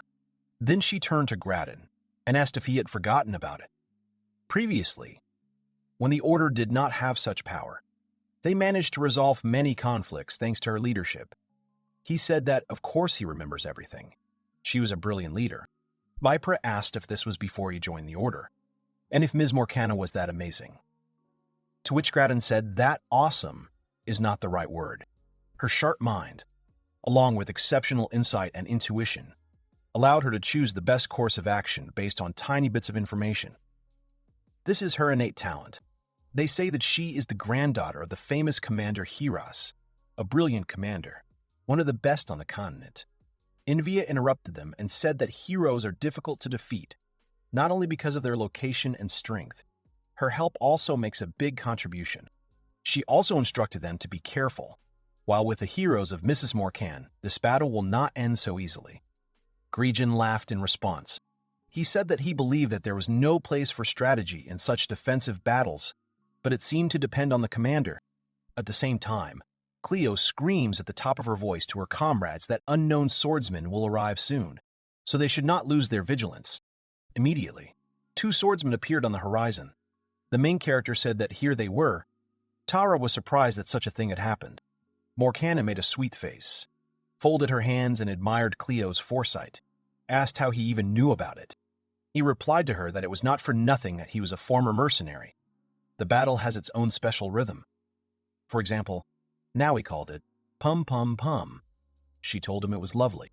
Safia came up to them and asked about the rhythm, told Cleo that it was cool, to which the latter laughed and said that in fact it was a merit of intuition. Narya's subordinate standing next to him said that even if it was intuition, it was just excellent. Narya, looking at him, confirmed their words and said that this was not all. His orders were also always unambiguous and easy to execute. In confirmation of her words, he began to give the order that it was too early to throw barrels at the enemies. They should be allowed even closer. And when the latter came to the right distance, Cleo told his comrades to throw right now. As it turned out, there was water in the barrels. The enemies began to ask each other if barrels of water had really been thrown at them.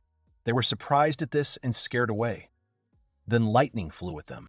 Suraku, standing at the top and looking at them, admired them, and said that when they are wet, even a small blow is enough to put them down. To which Cleo said that they would flood the place harder and give them an electric hell. The comrades turned to Cleo with the question of what to do next, which he thought about. Naria was watching them closely from the side, and then she continued the story about the main character and said that that former mercenary, apparently, was accustomed to battles, which means he would make a good leader. Taurab said that he was doing well because there were few people, but he was far from Schubert. Then Cleo called him by name and said that he wanted to let Soraka take a break and asked him to stand up for Safia. Taurab immediately agreed and told him to rely on them. And then he added that he would make an excellent leader. He guarantees. Clouds were floating across the sky. Part of the entire army was moving towards the castle. The men were talking among themselves about not lingering here, as a swordsman with lightning bolts might appear. Vipera stood at a distance from the entire army and watched as a large number of warriors moved towards the rock on which the heroes were located. He heard a small explosion, and someone screamed. He chuckled and told Graden, who was sitting next to him and eating food, that they would have to intervene soon, otherwise they would not finish until morning. He told the Viper to wait. The probability is low, but if one of them dies, it will interfere with their further plans. They need to wrap up the heroes properly to finish them off for sure. Vipera got angry and asked him if he understood the situation, and then said that right now the allied army led by Falca was moving towards the main base of Munduma. He said that the further they messed around, the worse the situation would get, to which Graden replied that it was to deal with Falca that they needed to conserve their strength. The latter smiled and told the Viper to eat and calm down too, because if you hurry, you will make people laugh. Vipera looked around and realized that Infia was missing from among them. He asked where she had gone, to which Graden only mumbled a question. At this time, the heroes rested a little while waiting for the enemies. Safia drank the drink, saying that it was sweet and sour and so delicious. She even had a blush on her cheeks from pleasure. Morkana said it was a special drink. It had a lot of things mixed in it. I asked her to drink more, as it relieves fatigue well. Safia immediately asked what exactly was mixed in there. Cleo told them that the Mundamans were still attacking even now, although he thought their attacks would weaken anyway. Morkana told him that they attack like that because there are so many of them. They must want to have no time to rest. The main character thought about it and said that before Kohaku regains his former appearance, there are still about 10 hours left. He asked Safia if she still had the strength, because she had never had to fight for so long before, to which she replied that he was talking to a former knight. Fighting 1-2 days in a row without sleep was a common thing for her. She also said that, thanks to them all, she was able to rest enough, and therefore is still full of strength and energy. She said that if she were in his place, she would take care of Shuriku. He works there for 3 people. The main character said that he had recently visited him, and he said that he had about 70% of his reserve strength left. Sophia was surprised, and Cleo said it was good that he was on their side. She said that if there were 10 hours left, then everything was fine. It was easy to hold the defense in this territory, and you could rely on the guys from Falca, as well as on the orders of the main character. Sophia smiled resolutely, clenched her hand into a fist, and said that they would definitely cope and protect this place. Cleo agreed with her and said that it would be so. Perhaps the unknown swordsman would appear again soon, so she should not lose her vigilance. Safia smiled and said she knew. Then her eyes widened in shock as she saw the enemy approach them from the side of her vision. She shouted to Morkana that there was someone in a robe behind her. The latter did not understand anything at that time, stood with a drink in her hands, and only looked questioningly. The enemy swung his sword to strike Morkana. She turned around with horror in her eyes to see who it was and what was going on. At that moment, Cleo managed to run up to them to grab the abbot and protect her from the blow. They made it in time. The sword passed by them without hitting anyone. The main character, holding Morkana in his arms, flew away a decent distance. He only managed to shout about where it came from. Turning around, he saw that this black something was heading in their direction, and he yelled. Sophia, seeing the emerging picture, grabbed her sword and ran at the enemy to distract his attention to herself. They clashed with swords. Narya and Taurop kept an eye on the surroundings. She called out to the men and said that the enemy had broken through, to which he replied that this could not be. Safia continued her fierce battle with the invisible enemy in the cape. They repeatedly struck at each other. At one point, she struck at the exact center of the enemy's torso, but he just disappeared in the thin air. She didn't understand how this was possible. Inria materialized at her side, who said that Safia had managed to defeat the warrior she had summoned. She asked what it meant, and at that moment, Invia struck and pierced Safia through the abdomen with a sword. Blood immediately started gushing from the wound. Cleo's eyes widened in horror.